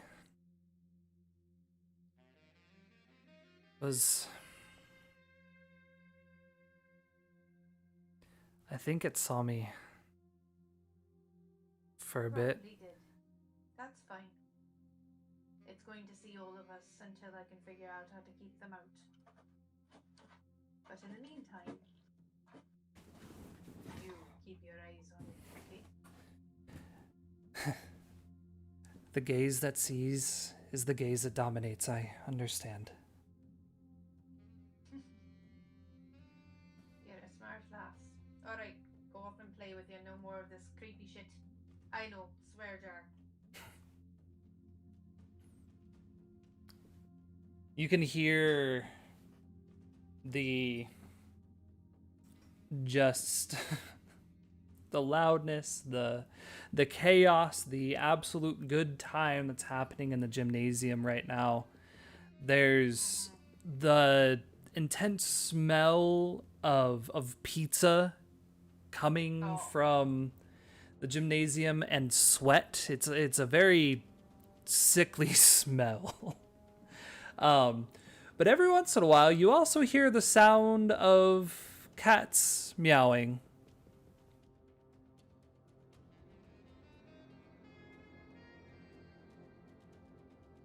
You watch as Kaylin heads inside and opens the door, and all the kids are off doing their own thing. You can see Lena's in there, and Angelos are trying to keep everyone busy. And kind of close to the front, nearby where all the food is set up, a few of the younger children are playing with two dark black cats that are just laying there and letting scrubs and picked up and played with and just being very playful kitties.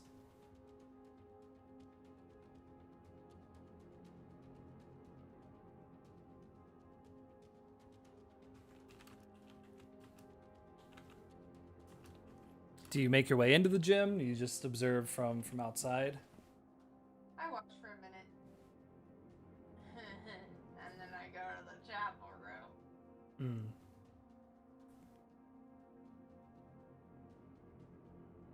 Heading downstairs,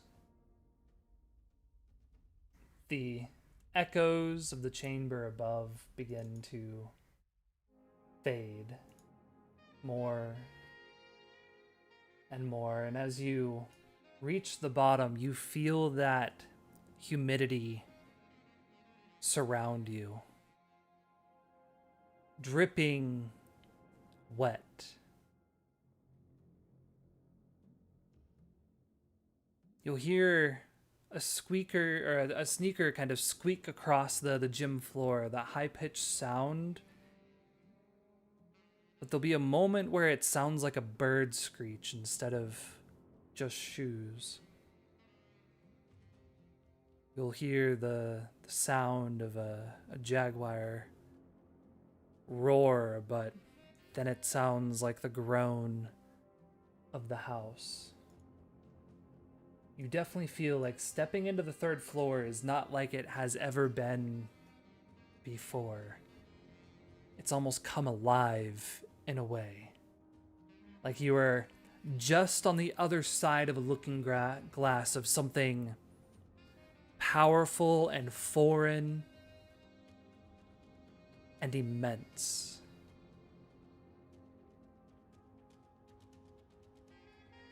As you head in, past the pool, past the maintenance room, and into the back dark room. Once again, you hear the elders chanting, praising, praying, giving gifts, blessings, and power to this place.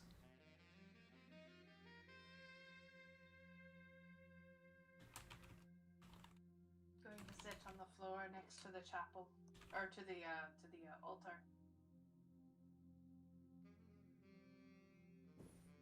I have gloves on since I took them off after Blair was here. Mm-hmm.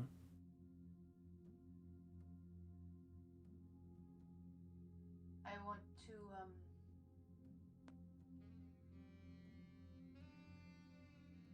put my hands on the altar. Say, we have eyes on us, eyes that can cross the line. What is it you need to make the barrier impenetrable to all but those we allow in, those we trust? What do you need?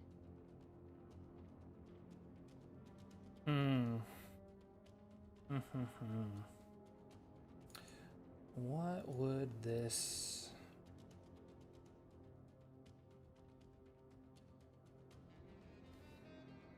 I feel like it is likely going to be... Yeah, I think it's going to be an investigate.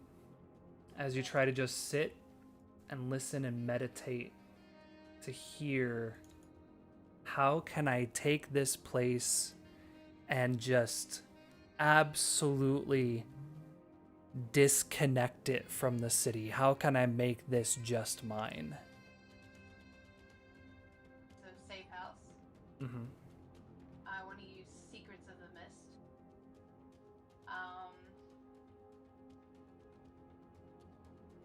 Well, I can burn a tag for an instant success, right? Yeah. Yeah, you definitely could. Burning safe house. So tell me how this plays out. What do you see that you're doing by burning this tag? What is happening to the house and in this moment? I'm essentially in my head prodding Max and Nima into full awareness, and all three of us are listening completely with bare hands on the altar. You know, just opening ourselves up to the house, becoming. I mean, I'm already a vessel for my sisters.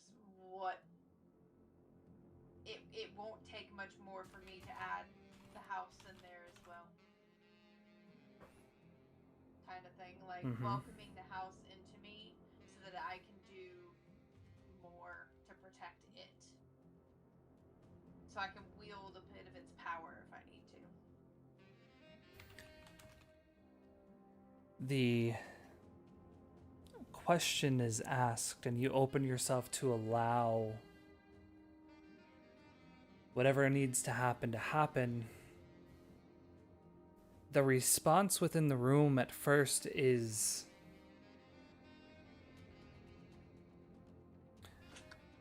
almost angered by this question. You hear the word selfish, and your vision falls to darkness. You start to see lights appearing as if holding a snow globe with a dark black felt on the bottom. And there's one light off to the side that begins to grow this bright gold. And as you watch, it begins to spread. Another light, 2, 3, 4. You start to see the city begin to form beneath you, lighting up like each individual building had a light source at its top. The house shines the brightest. You see that as it glows brighter and brighter, the cast of shadow begin to move as this single bright light removes any darkness or shadow from the other buildings, from the rest of the city. And you see a switch off to the side of this globe, this snow globe. When you hit that switch, the entire city goes dark. And you can hear through this glass dome screams and growls and explosions and gunshots and utter chaos. And as you adjust your hands to place one on the bottom, your palm burns for a moment, and as you lift this device up, you can see a single gold orb. It seems to be beneath the city itself. You feel that the answer you seek lies below the city.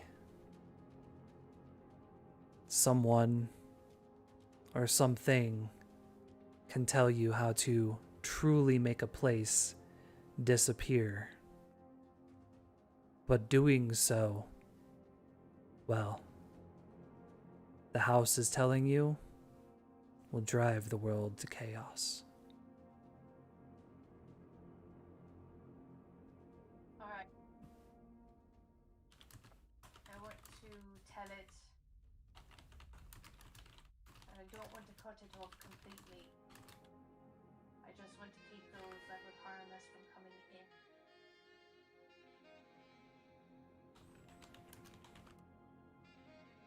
It is one to make it separate from the city, another to make it impenetrable. Mm-hmm.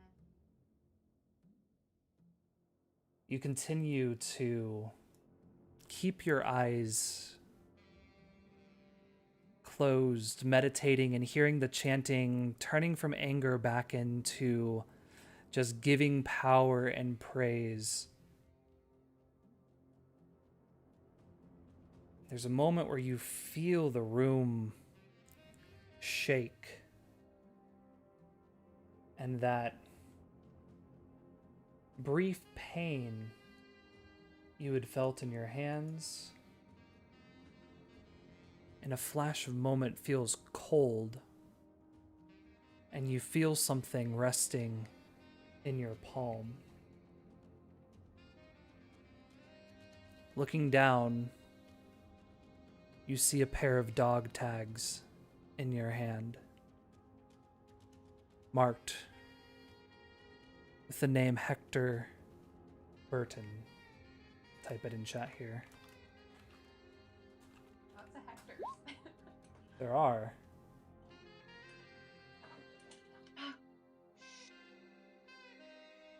Silly puppies. Alright. Do I know this name? You don't know the name, and even the war seems vaguely irrelevant. But you do remember A. Burton, who had gotten caught up in a bit of a bad way. Some domestic violence, assault, repeated arrests.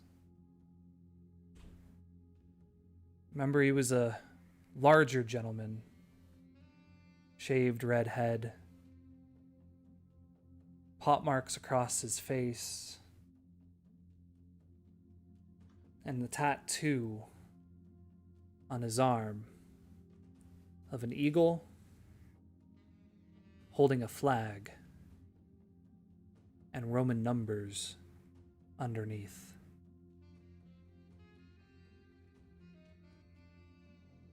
You could probably head up to your office, spend some time looking through old files. You do know Hector Burton. Last you know about him, he was in jail about 15 years, served his time, was in contact with his... Oh, what's the name of them? This is a stilts forgetting. Who do you check in with when you're after jail? There you go, parole officer. Yeah, checked in with them for about a year and then lost contact. Did I jail? Say that again? Did I put him in jail back in the day? Not you. Maybe a member of your staff, an assistant DA, or someone from within. It wasn't a case you had ever tried. It was, again, repeated low-level, exactly, fights, you know, and that kind of stuff. And there were incidents with his spouse. But yeah, but on the back side of it, though, as you're kind of looking through these dog tags, you see an engraving that is not the standard dog tag text. Like, you see his name and you see his identification. On the back, there is an inscription in the same some text that I'm not sure. I can't remember Anna seeing it or not, or hearing about, talking about it at not, but it is an ancient Aztec writing. This down. Hold on. No, I was around for this. I wrote it down. I know I did.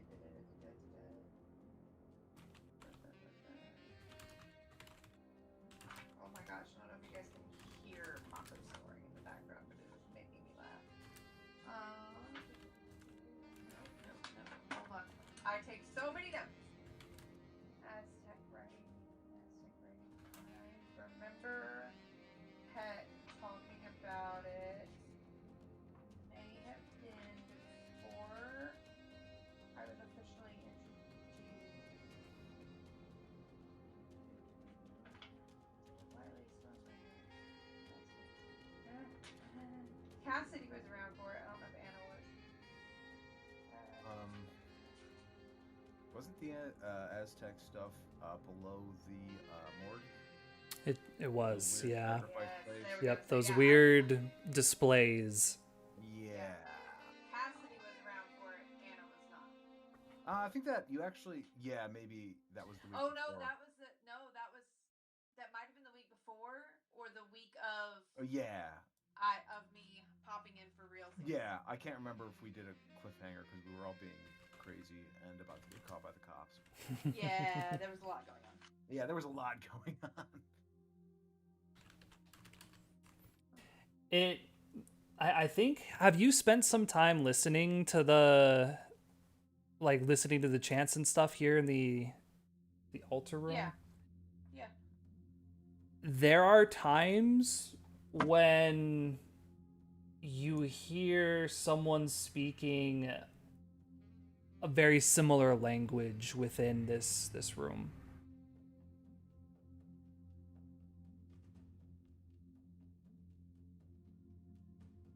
So you might just be able to put the connections that you know what language it is.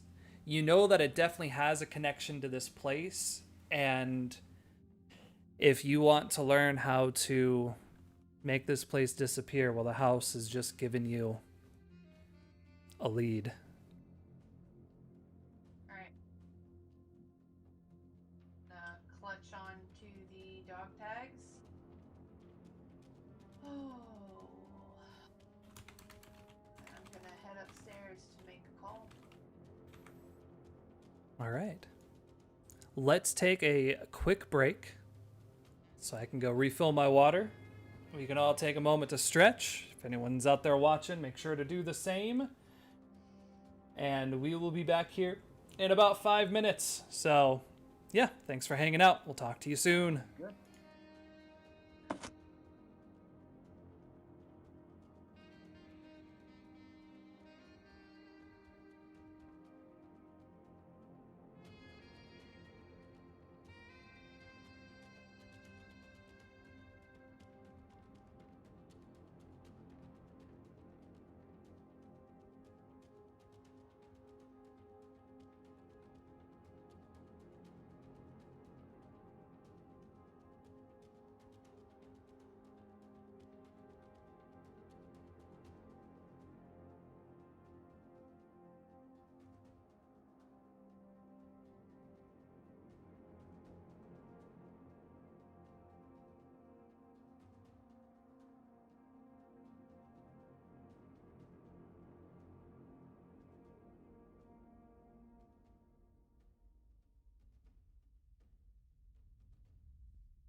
All right.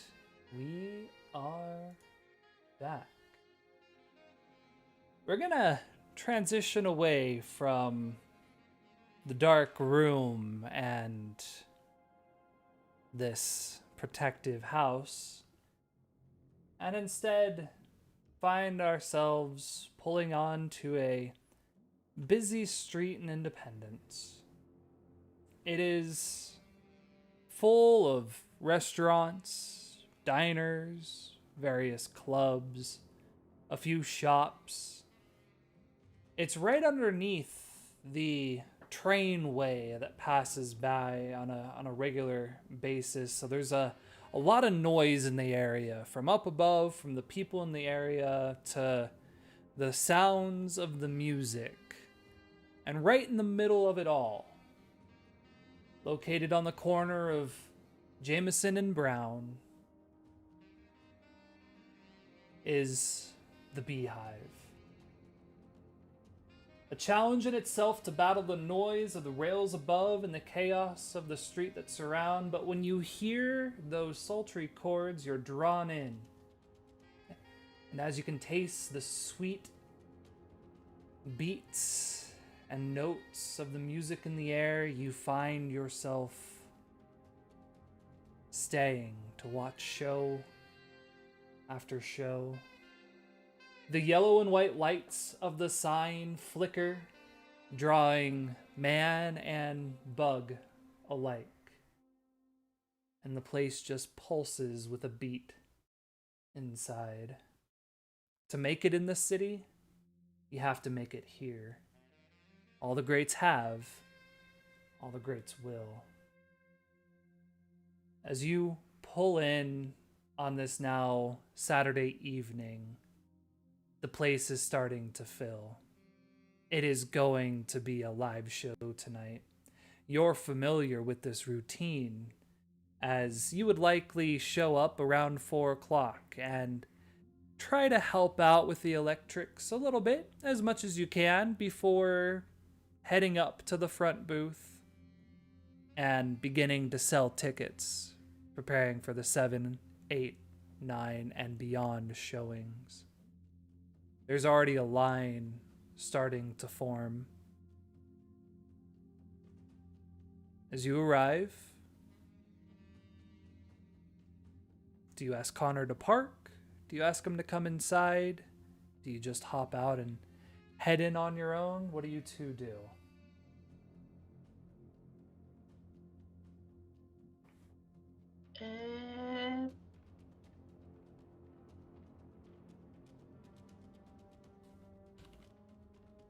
I won't keep you. You can stay if you want. I'll make my way back to the house at some Okay. point. Yeah, I've got a bit of running around left to do today. But look, if you need anything, day or night, just call.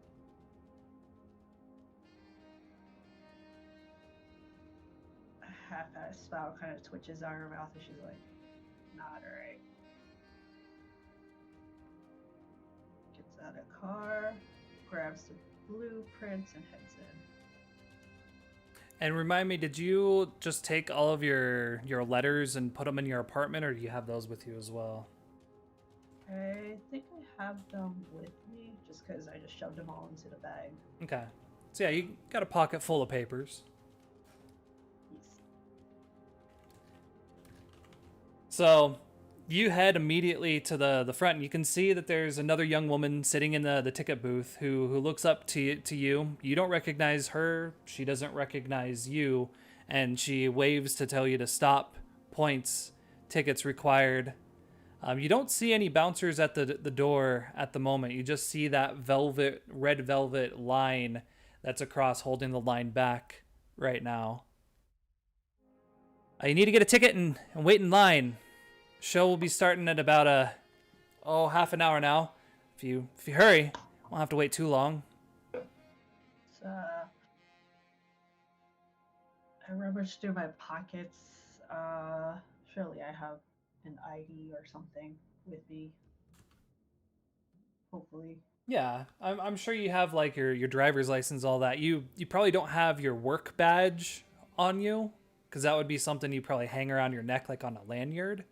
Yeah. But yeah, I mean you have your driver's license. All right. It's like you can call him if you want, but I work here. I forgot my boss's name. Sammy Jefferson is your boss. Sammy. Yes. Sammy. What? She looks at your ID. Agnes, is it? Sorry, I've only been working here for. It's only been about a week now. Yep. I can. My job.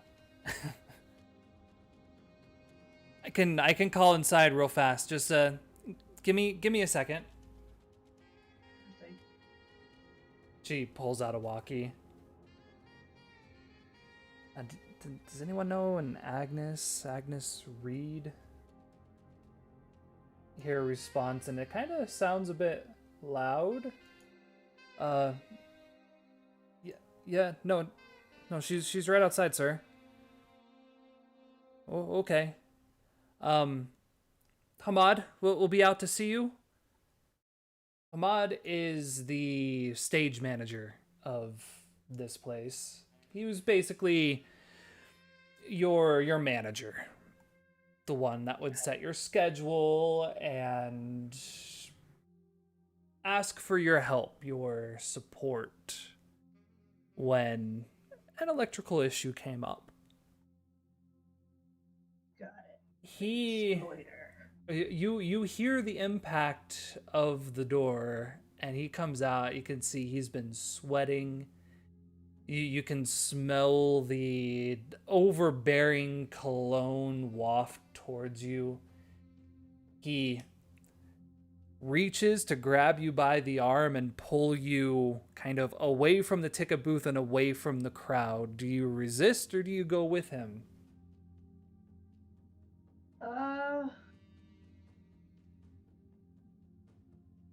Does it look to be a familiar direction? Like He's just taking you like down the other side of the alley where the back like musician's entrance would be. But alright. out away from prying eyes, it would seem. Okay. And is this like okay? I don't know. This is normal behavior. You feel like this is a manager who's upset and about to have a harsh conversation with his employee. Okay. All right. That's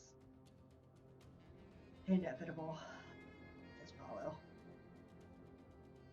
He takes you back to the corner. You can see a dark black van with like side panels on it that has various cases, and the back doors kind of open. You can definitely hear people talking. The vague sound of kind of the welcome track playing in there, and some conversations. Where the hell have you been? It's been a week. You don't call. You don't write. Sammy said he saw you here a couple nights ago. You don't even come in and tell me what's going on. I didn't know if you just disappeared. First it was Benji, then it was you. What's going on with you, Agnes? Tell me, are you here to work? Are you coming back? Cause I need you. I need you right now. We have.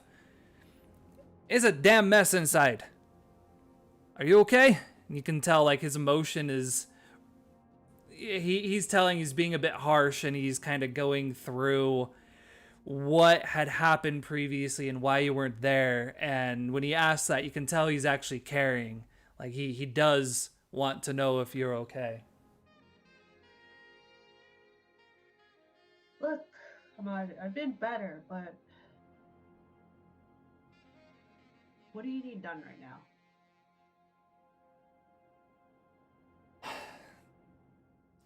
All right. You either tell me what you need done or I leave. So you're here to work. Okay. Look, I got a couple new acts coming through, and new acts, new equipment. You know how the generator's on the fritz. We got a new guy back there, and I mean he's great. He gets the job done, but he He doesn't know it like you do. If you can head back there and you can help him out, just get us set up. I mean, we got minutes before we're opening here. Just make sure everything is okay. Sammy's on edge. You know, he's really expecting these shows to pop. It's been a couple. It's been rough past couple days. So, I mean, are you here? Are you really here? I can easily not be. I don't have to be here right now in my state, but I need to do what I'm familiar with. All right, get your hands busy. I get it. It's fine. Just go. Make sure we're in a good place. We're all set at the front. All right, we can use you backstage tonight. Just lend your perspective. Make sure everybody's being treated well back there. Oh, shit. All right. You,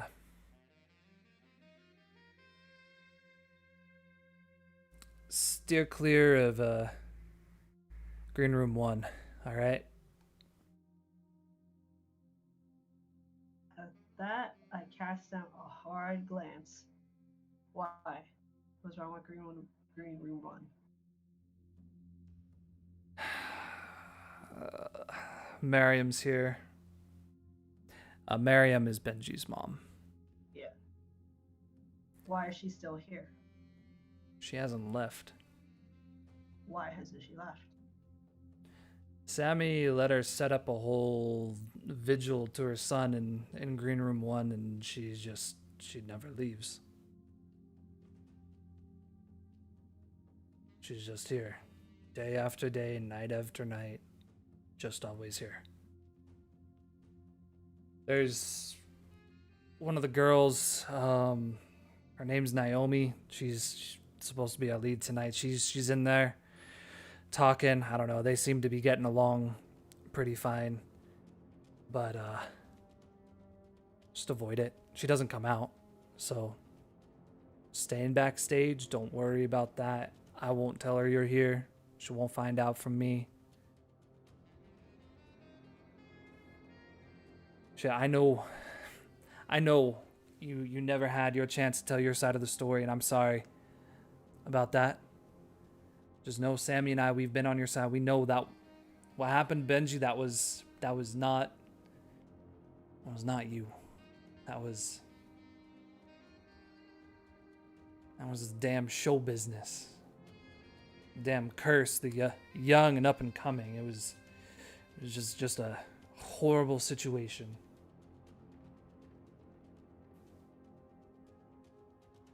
But we need you, Agnes. That Union boy, he's liable to set the whole building on fire. You got a Union boy here? Yeah, his name's Samuel Price, young guy. I mean, he does good work, but again, he doesn't know he doesn't know it like you do. This place, it has a soul. It's living. Want to say she just walks off at some point upon hearing a Union boy up in her. Yeah, he tries to get in front of you. Wait. Agnes, no.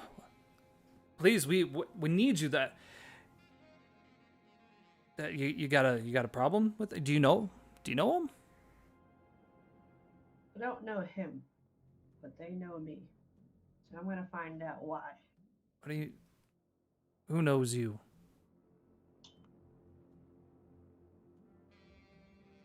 The Union knows you? Gives a short nod and walks off to go find the Union boy. Okay. So you head inside, and the place, you can tell the staff is in the process of getting everything set up. In the distance, you do see your boss, Sammy Jefferson. He's making sure the bar is stocked and kind of giving preparation. Up on stage right now, you see a young black man. He's got a you see Gold Trumpet off to the side. He's flipping through some papers right now, testing the microphone, just kind of getting a feel of the situation. And then kind of head outside. You know exactly where you're going, just a beeline to the back. And past the curtains, kind of, it's a lower part of the stage. The wires all are kind of beneath the stage floor and then routed to the various generators and outlets back behind.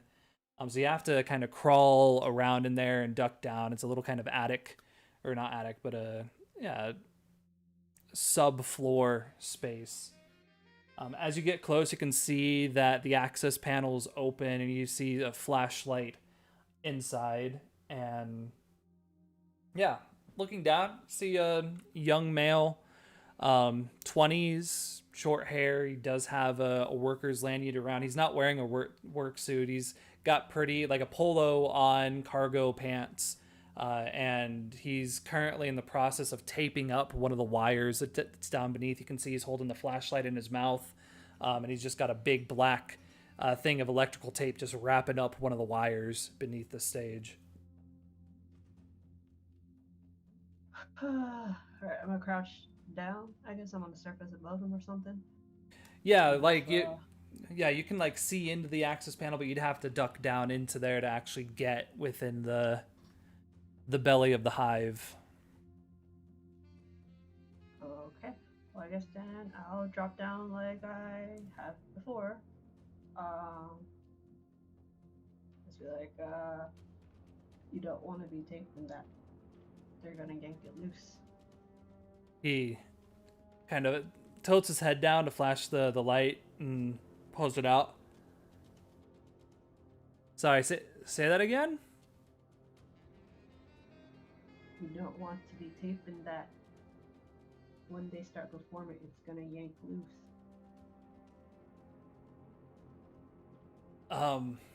There's a split in the wire. Do I know you? You supposed to be back here? See, he's looking for the same kind of access badge that he has.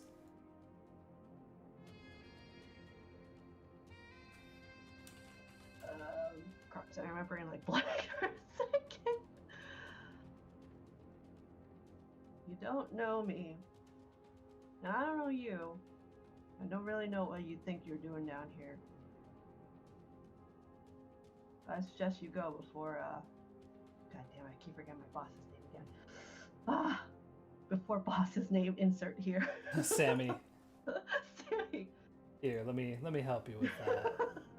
Let's turn on name tags.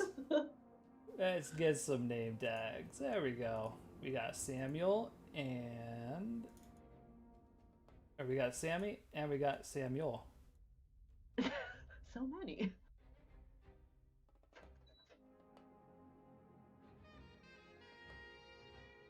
Alright.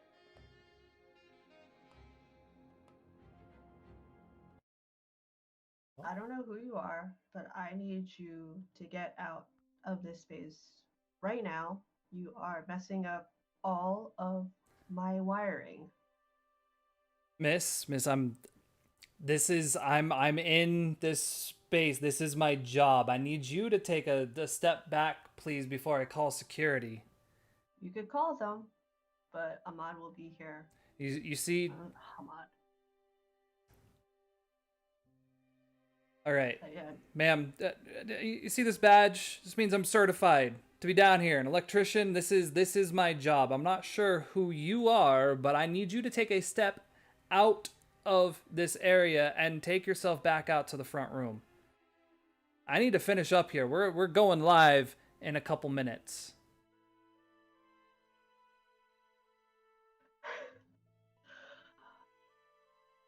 Can I just, I don't know if I'm close enough, snatch whatever he's doing and like fix it?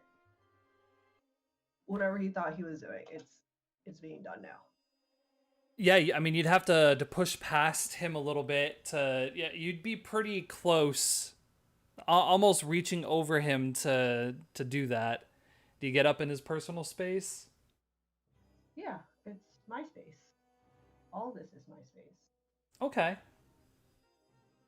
I'm gonna say this is a go toe to toe moment, as he's kind of concerned that a crazy woman's down here, and now she's getting close and is liable to attack him. Like, yeah, the moment you Yeah. move closer, he gets defensive. Like, oh shit, what's about to happen here? Please Okay, don't go toe to hurt toe. me. Yeah, what tags Uh. what tags are you using to go toe to toe? Um.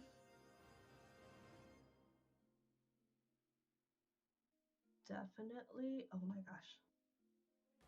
Sorry, my mouse like selectively does not read. So let's do faster than you. Let's finally put Wire Wiz and Electrokit together. Mhm. Oh man. Alright, well, I don't have any. Do I have any weaknesses that can be applied? Gonna say there is gonna be a tight workspace tag here, so that'll be -1.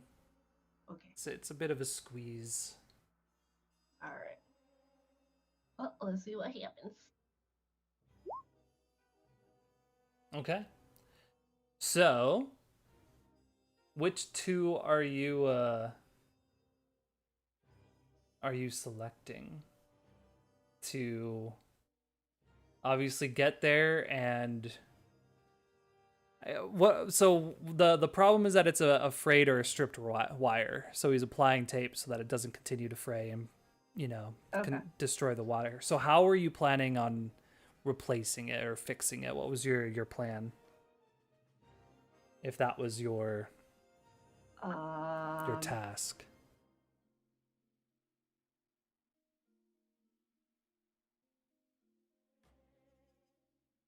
I mean,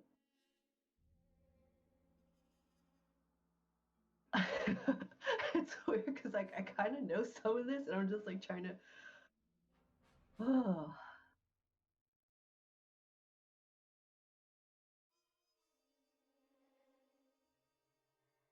I am going to reach over to, I guess, the one end because I'm just gonna say there's like a terminal end at one point. Mm-hmm. Um, undo the wire, pull out another wire, and just replace the whole thing. All right. And then are you So choosing unspeakable. to inflict a status or block, dodge, or counter anything he attempts to do? Mm, I guess just, yeah, block, dodge, or counter, whatever. Just Okay. shove them aside. So yeah, in this flash, there's a click, a pop as you plug something in, and you can tell that he was just about to like cry out for help, but the speed and accuracy and clearly expert level skills has him a bit shocked at the moment. It's gone from she's a crazy lady to now she's a crazy skilled lady that's good with wires. Still trapped in a workspace with her, but now feeling a bit more confused about this. I'm sorry. Who are you again? Get out right now. And then I guess if I'm blocking his way, I'll like get out too.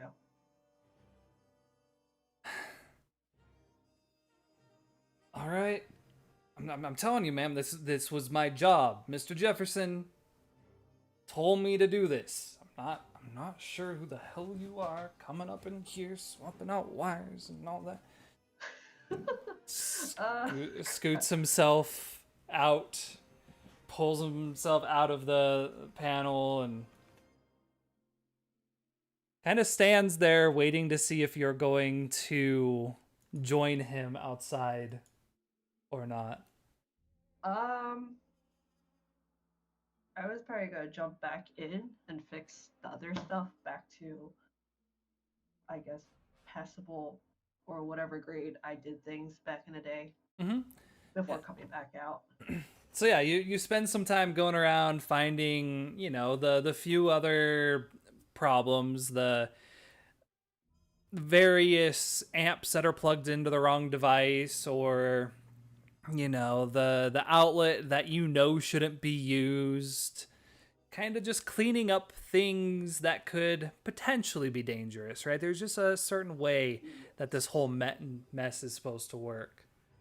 You hear him eventually walk off, and then a few minutes later, you hear the set of two individuals making their way back to the hallway. You see the flash kind of flash at the end of the tunnel. Miss, you still down there? If you don't answer, you'll see someone lean down and look, and Sammy's there. He gives you this look of, what the hell are you doing under my floor? And why the hell did you not come say hi to me? Like, why are you here, and why is this the first time I'm seeing you? Agnes, Right. come up here, please. All right, but you guys are on a time crunch. We'll be fine. The first guy's instrumental act. We don't need nothing but the mic. All right, so I come on up. He helps pull you up, and as you get to the top, he just pulls you in for a hug, patting your shoulder, and it's brief but firm. This is how it's gonna be now. You're gonna show up for work and just disappear, not even gonna come say hi to me. Can't be doing that. I thought you were gone. I know. I know. It's a little bit more complicated than I thought it would be. I needed to feel a little grounded. He smirks. Like, Making jokes now, huh? You want me to find you time? Take the stage? no, I see you got one of those guild boys here. And as I told you, your job was waiting for you, but I can't wait forever.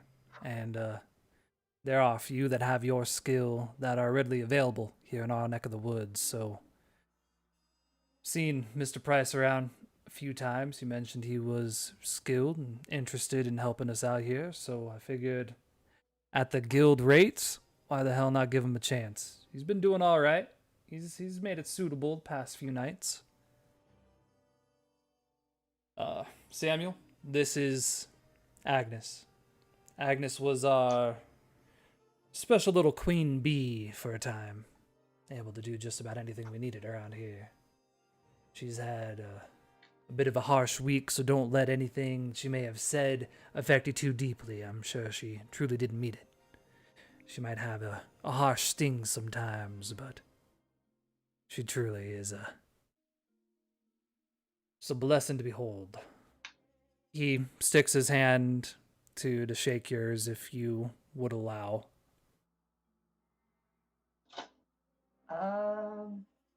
No. Agnes looks at it and then looks back at his face like, It's nice to meet you, Miss Reed. Sorry, I mean, miscommunication. I honestly had no idea who you were. I just thought, who is this lady coming down here and messing me with while I'm working? So I hope I didn't offend you. I mean, I've seen the work that you've done down there. If you don't mind me asking, where'd you get your training? I do mind. And I do mind that you're here. What's the guild doing poking around the beehive?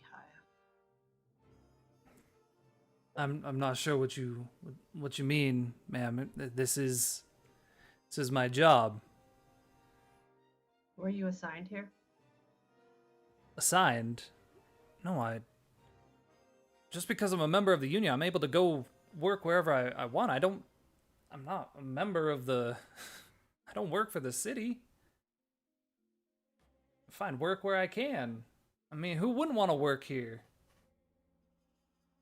I see what you have there.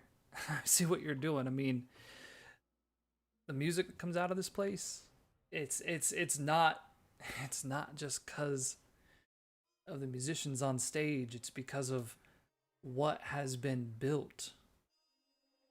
The way the speakers are formed.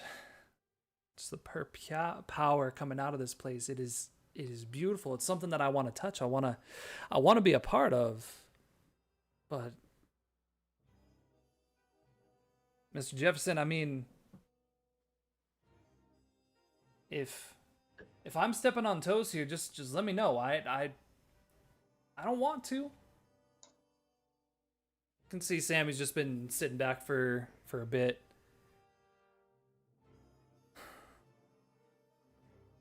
Agnes, walk with me. Talk with me. Got a couple minutes before show. Right. She's just like rolls her eyes and glares at him like she would have hissed if she was a cat. Mr. Price, lock it down. Back here. Talk to you soon.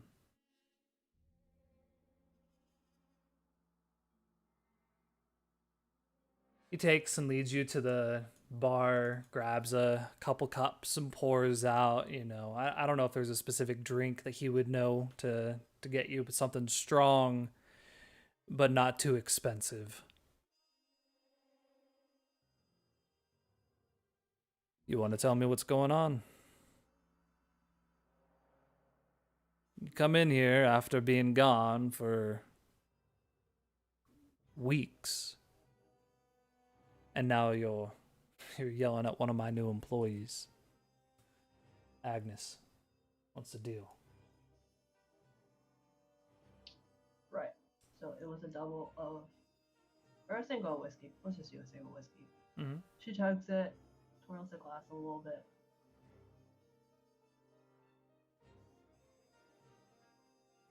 They were here the night he died. What do you mean? One of the... Who was here? The guild. What do you mean? Agnes, I've had union members working at this place for years now. Samuel's just the newest one. There's not a lot of freelance electricians in this town, if you haven't noticed. They were the first to see what I saw. From my understanding, they were the first to see you. And you were the first to see Benji. So what are you trying to say?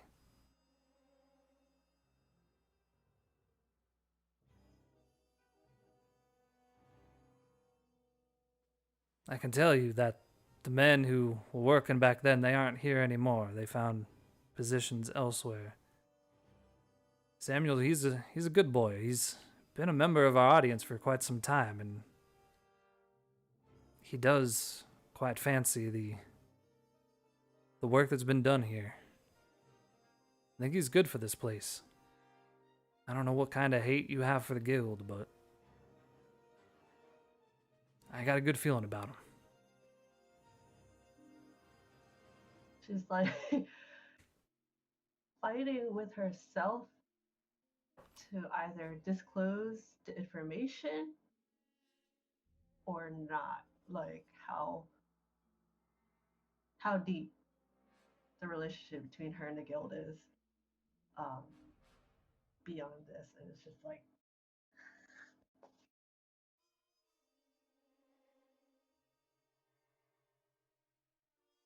their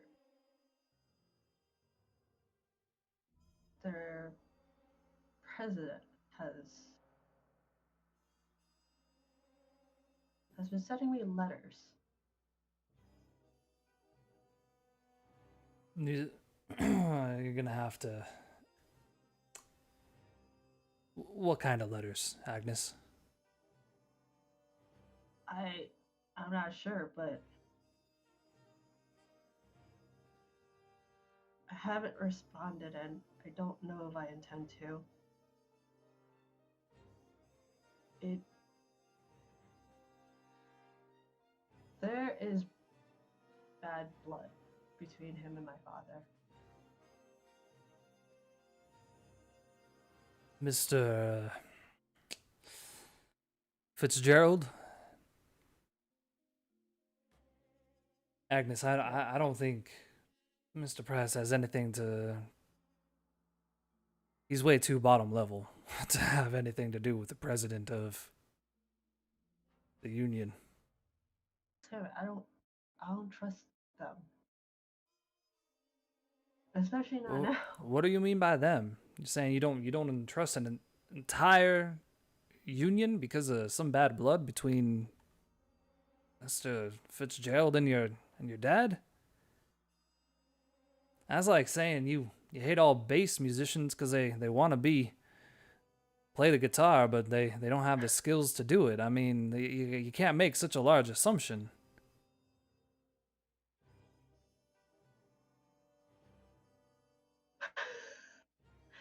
Jeez. uh in the time that I haven't been here, I've seen some things, and I just I don't trust them. Call it a gut feeling, call it suspicion. There's something about them that's sinister, and they're masking it with.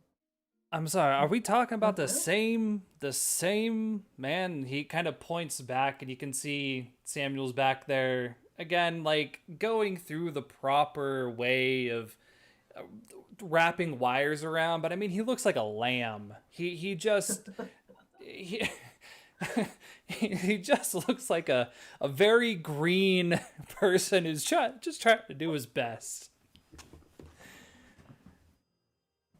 I understand that this place can bring some dark and devastating memories. I get that. It does for me too.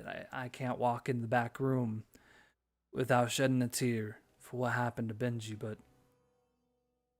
Agnes, you're telling me not to trust some people I need the most. I would love if you were able to be here with me all the time, but you disappeared. And I have shows to run. I have people that expect this place to be buzzing. And I can't go out and find more like you.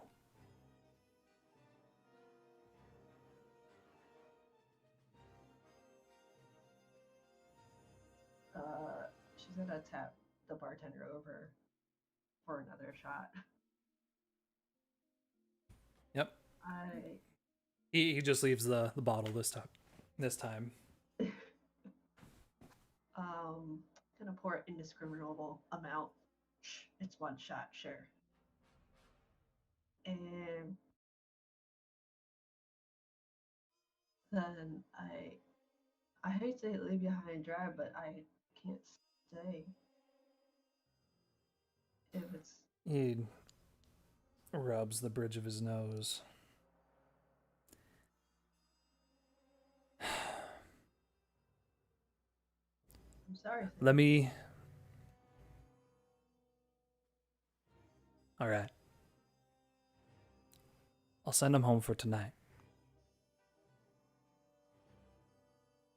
I want you to take the night, do your job, feel the buzz of this place again, and let it baptize you like the first time you were here. Then we will revisit this conversation. Agnes, I will take you over anyone else any day of the week. What you are able to do for me is unmatched. But I need to know that I can rely on you. That you will be here for every show, before and after. And I know that's a lot. You got a lot on your plate right now, so I can understand if that is not feasible. So if it's not, I'm just asking you to trust me. If you don't trust him, fine. But I've ran this place for a long time now. I've had a lot of foul characters make their way in, and they don't get to my stage. They don't get to my back room. So you make a choice. I'll send him home for the night. You stay. You see how you feel. But if you're telling me you're going to stay on with me, then I just need to know that you'll find a way to work with Samuel. You don't gotta like him. He doesn't gotta be your friend. But you gotta find a way to work with, hell, even help teach the boy.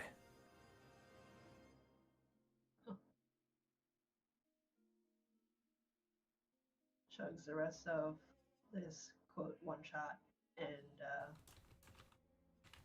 all right, one night.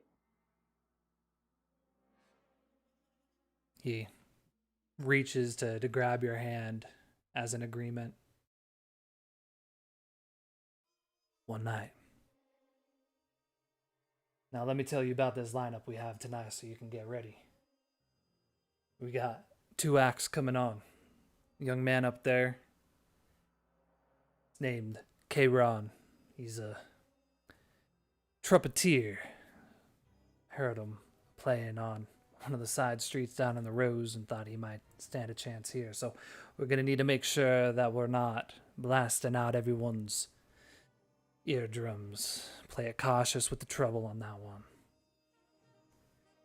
You might want to prepare yourself. Lead act tonight. Her name is Naomi Grand. She's relatively new to the scene, but she's already making waves. I'm not sure if you have been told yet, but Miriam's been staying here for a while. Trying to get closure. She and Naomi have been working on a couple songs. You might hear some things that are familiar tonight. Take this as an opportunity to open a new door. It's time to move past. Whatever's played, it's for a new day. What happened, happened. You think you can do that for me?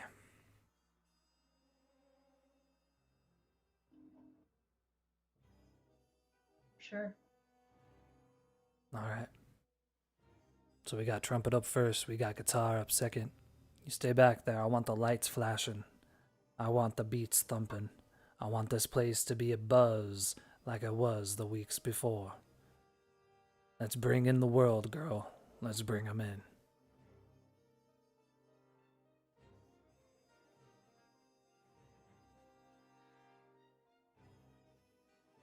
Sets the tumbler down. Gets off to do whatever he does. All right.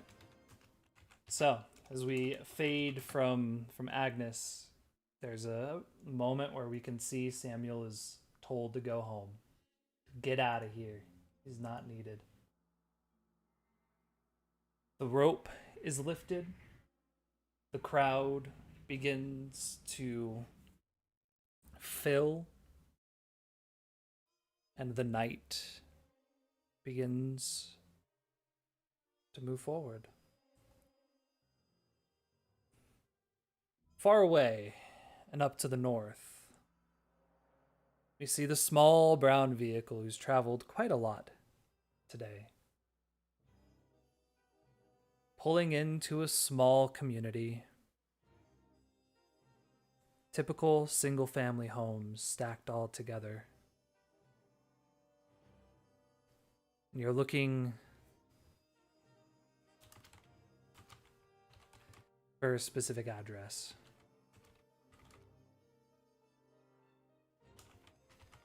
Connor, as you begin to pull close to 360 Willamette Way, Are you gonna park right outside? Are you pulling into the driveway? Are you gonna stay near the edge, or what? I'm gonna try to find an inconspicuous place to park. Yeah, I don't want to be out in the open. I don't want to be where I don't belong at the same time. So,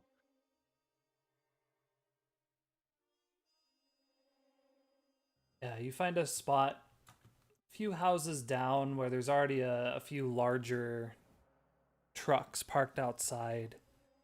You're able to make it blend in, like you're just part of the neighborhood, off of work for the day. There's, again, it's post dinner time by the time you get here. So there might be a few families that are out. It's still a bit too chilly to have to worry about lawn stuff, so for the most part, you just see the glow of the houses, the people inside, the flicker of the TV, maybe a few other, union members starting to get home from work. But the house of Castillo family, it's silent. You can see that the grass is a bit barren. A lot of the bushes and refuse from the recent snow months has just been collected and not cleaned. See a stack of newspapers just resting on the front doorstep. A kid's bike and a couple balls are just thrown off to the side. The bike's fairly rusted. The place just looks untouched for a time. Next door, you can see an older man in the driveway. Larger, kind of bigger, heavy-set man, curly gray hair. He's in the process of moving some items around in his garage. You see him lifting boxes and putting them up on the shelf. So you see the flicker, and he seems to be cleaning up his garage. But you don't see any light or, again, any clear sign of life from the property as you drive by preparing to park. Actually, real quick before I park, I'd like to kind of like drive around a little bit just to see if anybody's following me. Okay. Because the paranoia is real. Yeah, totally. Give me an investigate check. What tags are you going to use to see what's happening? With vigilance.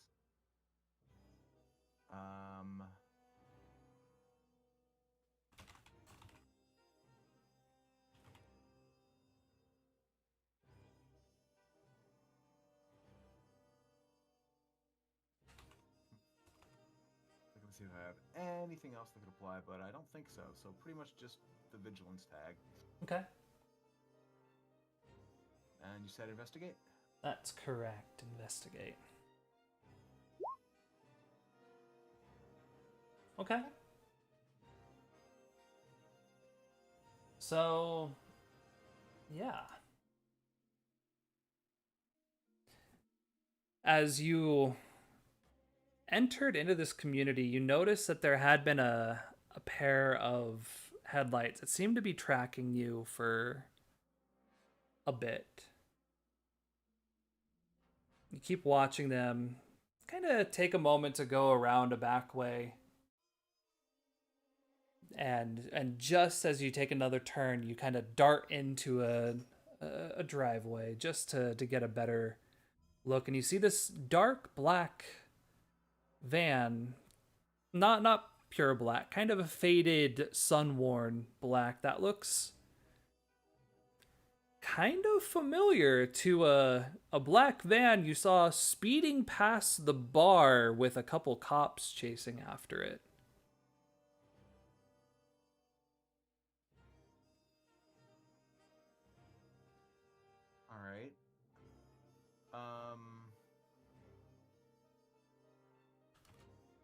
So I'm not gonna park anywhere near the Castillo house then.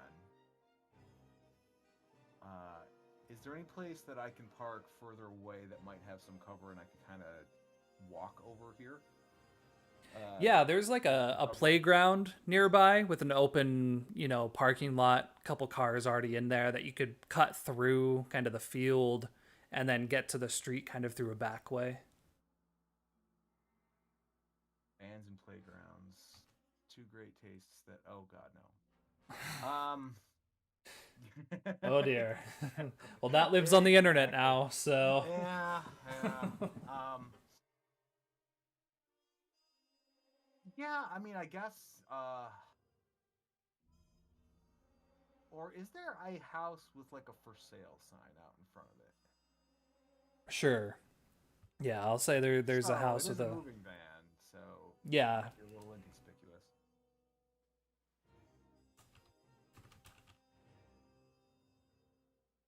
So yeah, parking in the home that has a for sale sign out in front of it. Yeah. So you quickly kind of make your way through the Willamette Way neighborhood, kind of go down another road and take a left and find a place to park. You notice as the black van kind of pulls up to the corner where you're parking and then continues on past you. It doesn't stop to turn in and follow you down the road. It just continues driving. I'm still gonna try to get as much cover as I can while I get to the house. Okay. I'm just gonna say let's sneak around and just see if anyone happens to notice you as you approach. I'm gonna say, I mean, it's about 7 o'clock at this point, so it's getting dark. So you can go ahead and add a story tag of darkness, not pure darkness, but enough, a bit of a bonus there. What other tags are you gonna use to sneak to the house? We are gonna go with.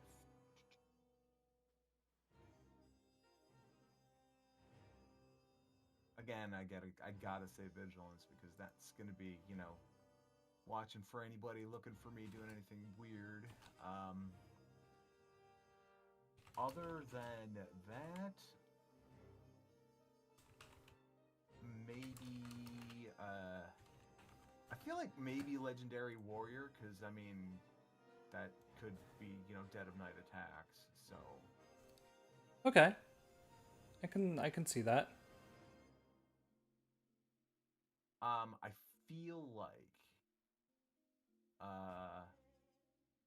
feel like there's going to be a little bit of survivor's guilt as he's approaching, though. So gonna just kind of throw that weakness in. Okay. Now that makes sense, and you can add one to your attention.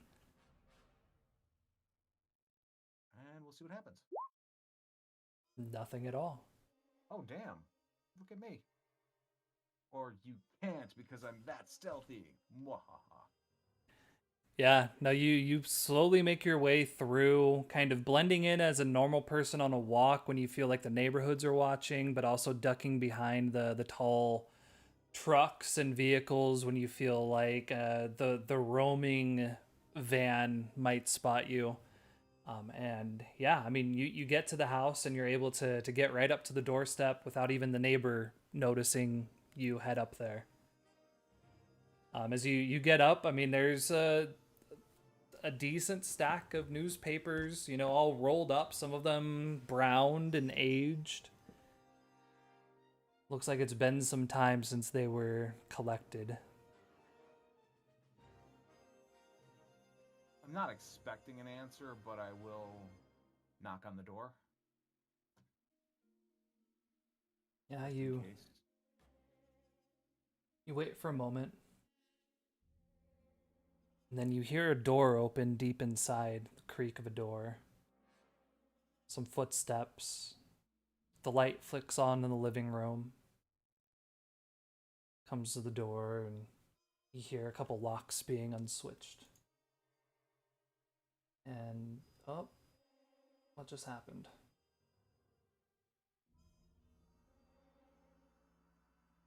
Oh dear, something weird is happening. Yeah, a woman answers the door. Her hair is up, in a ponytail. She's wearing a loose shirt and like pajama leggings. Dark bags under her eye. She just cracks it just barely to look out. Yes? Hello there. Are you Iris? I am. Can I help you? Connor's gonna kind of look up and down the street a little bit, make sure there's nobody, kind of the van isn't coming around or anything. Yeah, looking around, it's the street's quiet. No vehicles moving around. You can hear again the shuffling of the neighbor next door, but that's about the only noise that you hear. I've got a bit of a package for you. She gives you a really like questioning look. I don't remember what it was. Was it a letter or like? It was a stack of letters. Yeah, a stack of letters from her husband, from Jeremiah. Yeah. Here he kind of like pulls them out of like a inside pocket of his jacket or something like that. Just sort of pulls out the stack of letters. It's from Jeremiah. He kind of whispers. You know Jerry? She opens the door a little bit more. Not. I know the people who are keeping him safe. Ask me to do a favor. She opens the door a bit more. You know where he is? I know the people who are keeping him safe. I can't say much more than that. Will you come in? And you see her eyes kind of darting around back behind you. Sure. Like she's a bit fearful of the outside. Yeah, he'll step in. Yeah. So walking into the house, it just looks like the bare minimum has been done recently. It's not dirty. It just, you can tell there's a bit of dust buildup here, a couple water cups around, a bit of a musty smell. She brings you into the room and moves some paperwork off to the side of the table, pulls a chair. Please sit down. Are you thirsty? I think I have beer, water. Is there anything I can get you? Just some water would be fine. She goes and pours a glass of water, grabs some ice cubes, and brings them over to you, sets them down, and takes the letters and places them inside. She kind of holds them for a moment and looks and can see the inscription on the front, her name and her husband's handwriting, and there's a bit of shock, like she doesn't believe it's true. She looks back up to you. So you know the people that are keeping Jerry safe? Do you work for them too? Yeah, I do.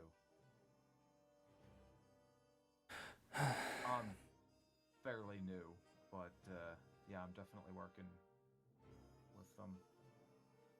I actually meant to come see him before. But things got a little hectic. They certainly have. She pulls out one of the letters and opens it.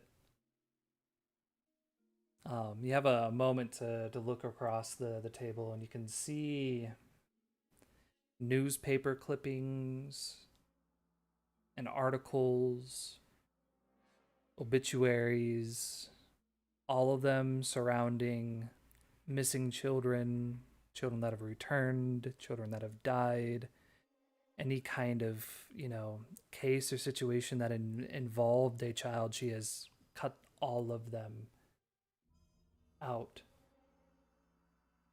And on a few, you kind of notice deep in the pile, there's remnants of what appear to be photographs that have been cut up or something cut out. And a stack of team, like, sport kids pictures, like the championships and all that kind of stuff, that have been set to dry off to the windowsill. A face of a young man, a young boy, has been placed upon quite a few of these images, as if she's trying to create a history for her son that she's not able to actually have in real life. As she reads through this letter, there's a few gasps, a few silent but deep breaths. She closes it and sets the letter down. Maybe notices your glance and seems a bit shy about it. Sorry, it's been so long since I had anyone here. I guess I let the place go a little bit. Have you talked to Jerry? I haven't, no. Do you know when he's going to be able to come home? Hopefully soon. We're trying to clear him and get to the bottom of this, so he'll be a free man once more.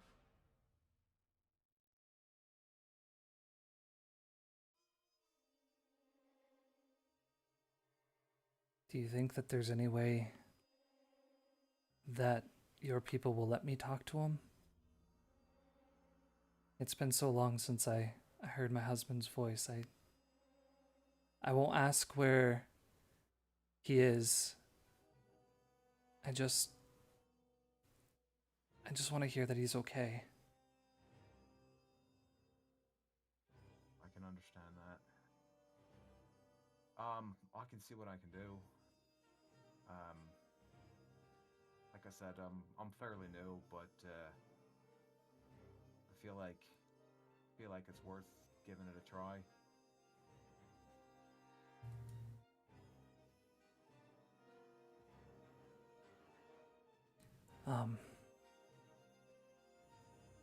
Do you think I could?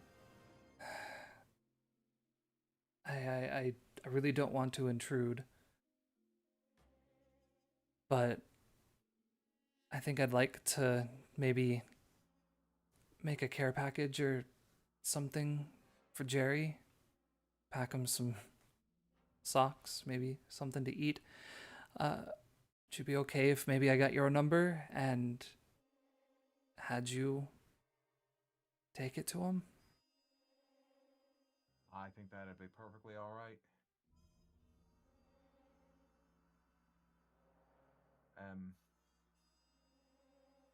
If you want, I can wait a little bit while you get something set up for the meantime. Oh, Let him know you're thinking of him. if you wouldn't mind, that would be great. It won't take me long. I'll just grab a couple things for now. And here, if you don't mind, she grabs a piece of paper and a pen. Just put your number. It'd be nice to know that I have a way to check in on Jerry, even if I can't do it myself. Yeah. course. So yeah, she gets up and you hear her head over to a back room, likely their bedroom. Another light switch flips on. You have a few moments to yourself. You write down your numbers or anything else you do. I don't want to look around. It sounded like she was like super worried about the outside world. Is there anything like new locks and stuff in place? Anything like that? Give me another investigate check to observe the scene. Yay. Character sheet, where are you? There you are. This one is going to be vigilance again, Mm-hmm. and I think DIY Guru is also going to fit this one. I can see new work and such, and that's what I've got. I've got those two. Okay. Yep, that's good. Investigate, you said? Correct. A Yeah, you notice that there's a new padlock that's been attached to the door. One that's like more secure than the chain, like it's an actual metal latch that you can slip a padlock in from the inside at the front door. You also, looking around, you can tell that no one's been using this front room for a long time. It just has the feeling that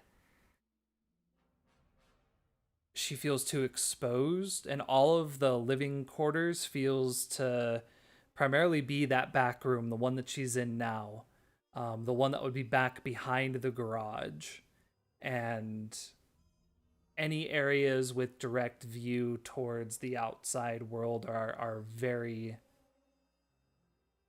much untouched or unused for what would likely be weeks, months of time.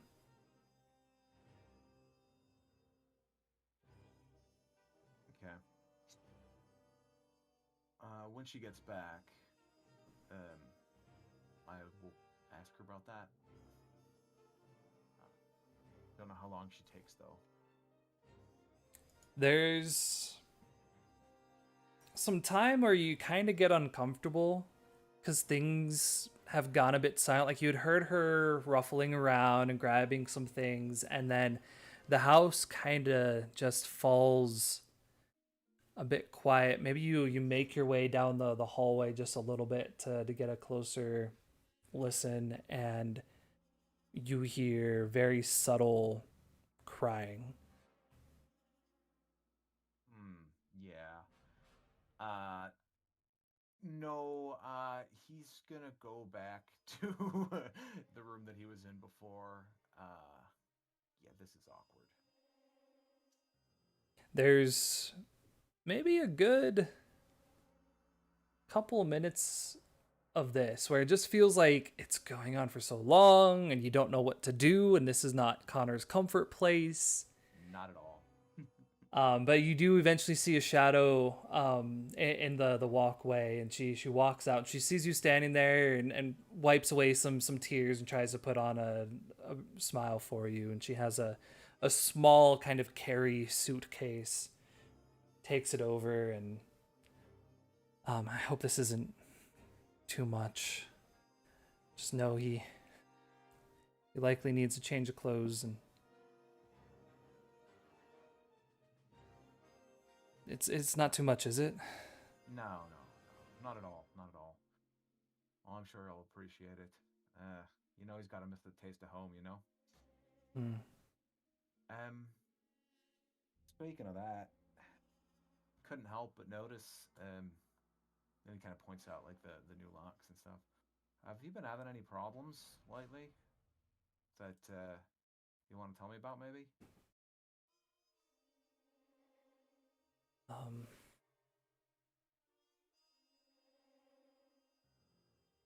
Well, Jerry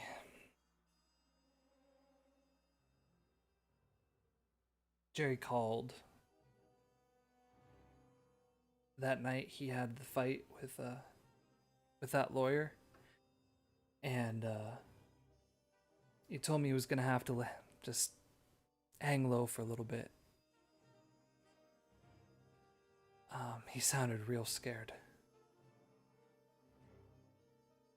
But he told me he'd call me back in a couple days. A couple days passed. I didn't hear anything. Started hearing about all the families going and trying to reopen the case for our kids, and I wanted to go, but I was so scared. With my boy gone and my husband not around. I don't know, I guess I just kind of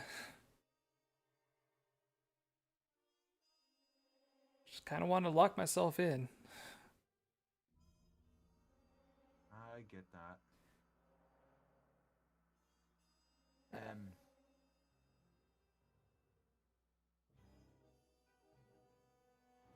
You might want to, knowing as you do now that he's okay and that he's safe, you may want to dial that back a bit. Take it a little bit at a time if you need to. Because he'll be coming back, and you won't have to worry about that anymore. So, you know, you might want to learn how to live again or something. Kind of just shrugs awkwardly. Well, I guess it is Sunday tomorrow. Maybe I could use a little church.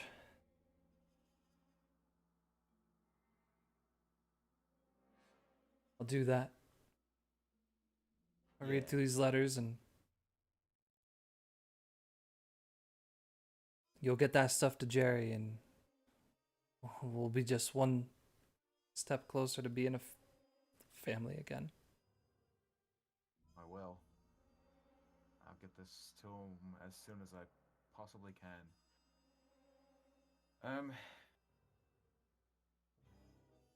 I don't mean to intrude or impose or anything, but if you need anything around here, I mean, the number's not just for getting in touch with Jerry. If you need anything. I appreciate that. I'm so sorry. You've been here for so long, and I never even got your name. Connor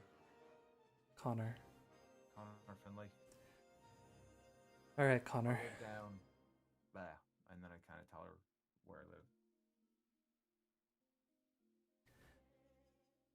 Thank you for bringing this to me. Tomorrow's a new day. I'll step into the sun and I'll give you a call if I need anything. All right, that's a deal's a deal then. Well, thanks again for stopping by. I hope sometime soon Jerry and I can have you over for dinner. Repay you for this. I'd like that. Have a good night, Connor. You too. She goes to the door and opens it. You begin to. Do you want to take? Yeah. Before I step out, though, like, Mhm. does she have like a spy lens on the front or anything? You know, like spy window on the front door, like. No, I mean I there's. don't know what you want to call it. Yeah, there's probably a peephole on it. I just want to look out, make sure that the black truck is not out there. Yeah, you do take a moment and you do see headlights approaching from the edge of the street. You can't see what kind of vehicle it is, but you do see there is a vehicle making its way towards you. Or at least down this street. Okay, I'm gonna just buy some time for the vehicle to pass. Just like, a bit of a handyman. So if you got any work needs done around here, happy to help with that too. Oh, I mean, Jerry's always been real good at keeping this place going. I'll let you know though if I need any help. Offers open. Take another quick glance out. Yeah, you have a moment to watch as this slick black Buick 8 convertible drives by with a short, stocky, Mm-hmm. portly reporter. That was the other terrible one. I was thinking that or one of the mobster folks. But It's yeah, not the Chip's same even worse. van. It is a different vehicle. Yeah, Chip's even worse. Mm-hmm. Maybe. I mean, Chip probably doesn't kill people, but he would pester the shit out of this poor woman. Oh, yeah. I mean, based on the voicemail you've never checked, or maybe you have. Have you checked the voicemail yet? Nope. Okay. You'll never know. You won't know anything. But Chip is in the area. So it's a good thing you earned that success on the sneak around. Because, yeah, that could have ended differently. But he drives by and she starts getting anxious for you to leave. Yes. Happy to do so. All right. So, we allow Connor to head out. We begin to enter into the nighttime. Many things learned. Many new dangers awoken. Many new leads to follow. And that is where we will wrap up our session for tonight. We have quite the story shaping up here. Now we have some faces, some names, and some, well, frenemies to deal with. Anyone that might be watching out there, let me know. I appreciate it. If you are enjoying this, please know that we will be around on Monday for another great game of City of Mist. We appreciate any support you can provide. And if you want to follow some great characters, feel free to follow any of them that are posted here. We will have our videos available on YouTube as well if you want to catch up. So, again, to anyone out there that might be watching, thank you so much for spending the night with us. Maru, Cass, and Oz, thank you three for playing. This has been The Lost and the Forgotten, Crits and Die, and we will see you all next time. Good night.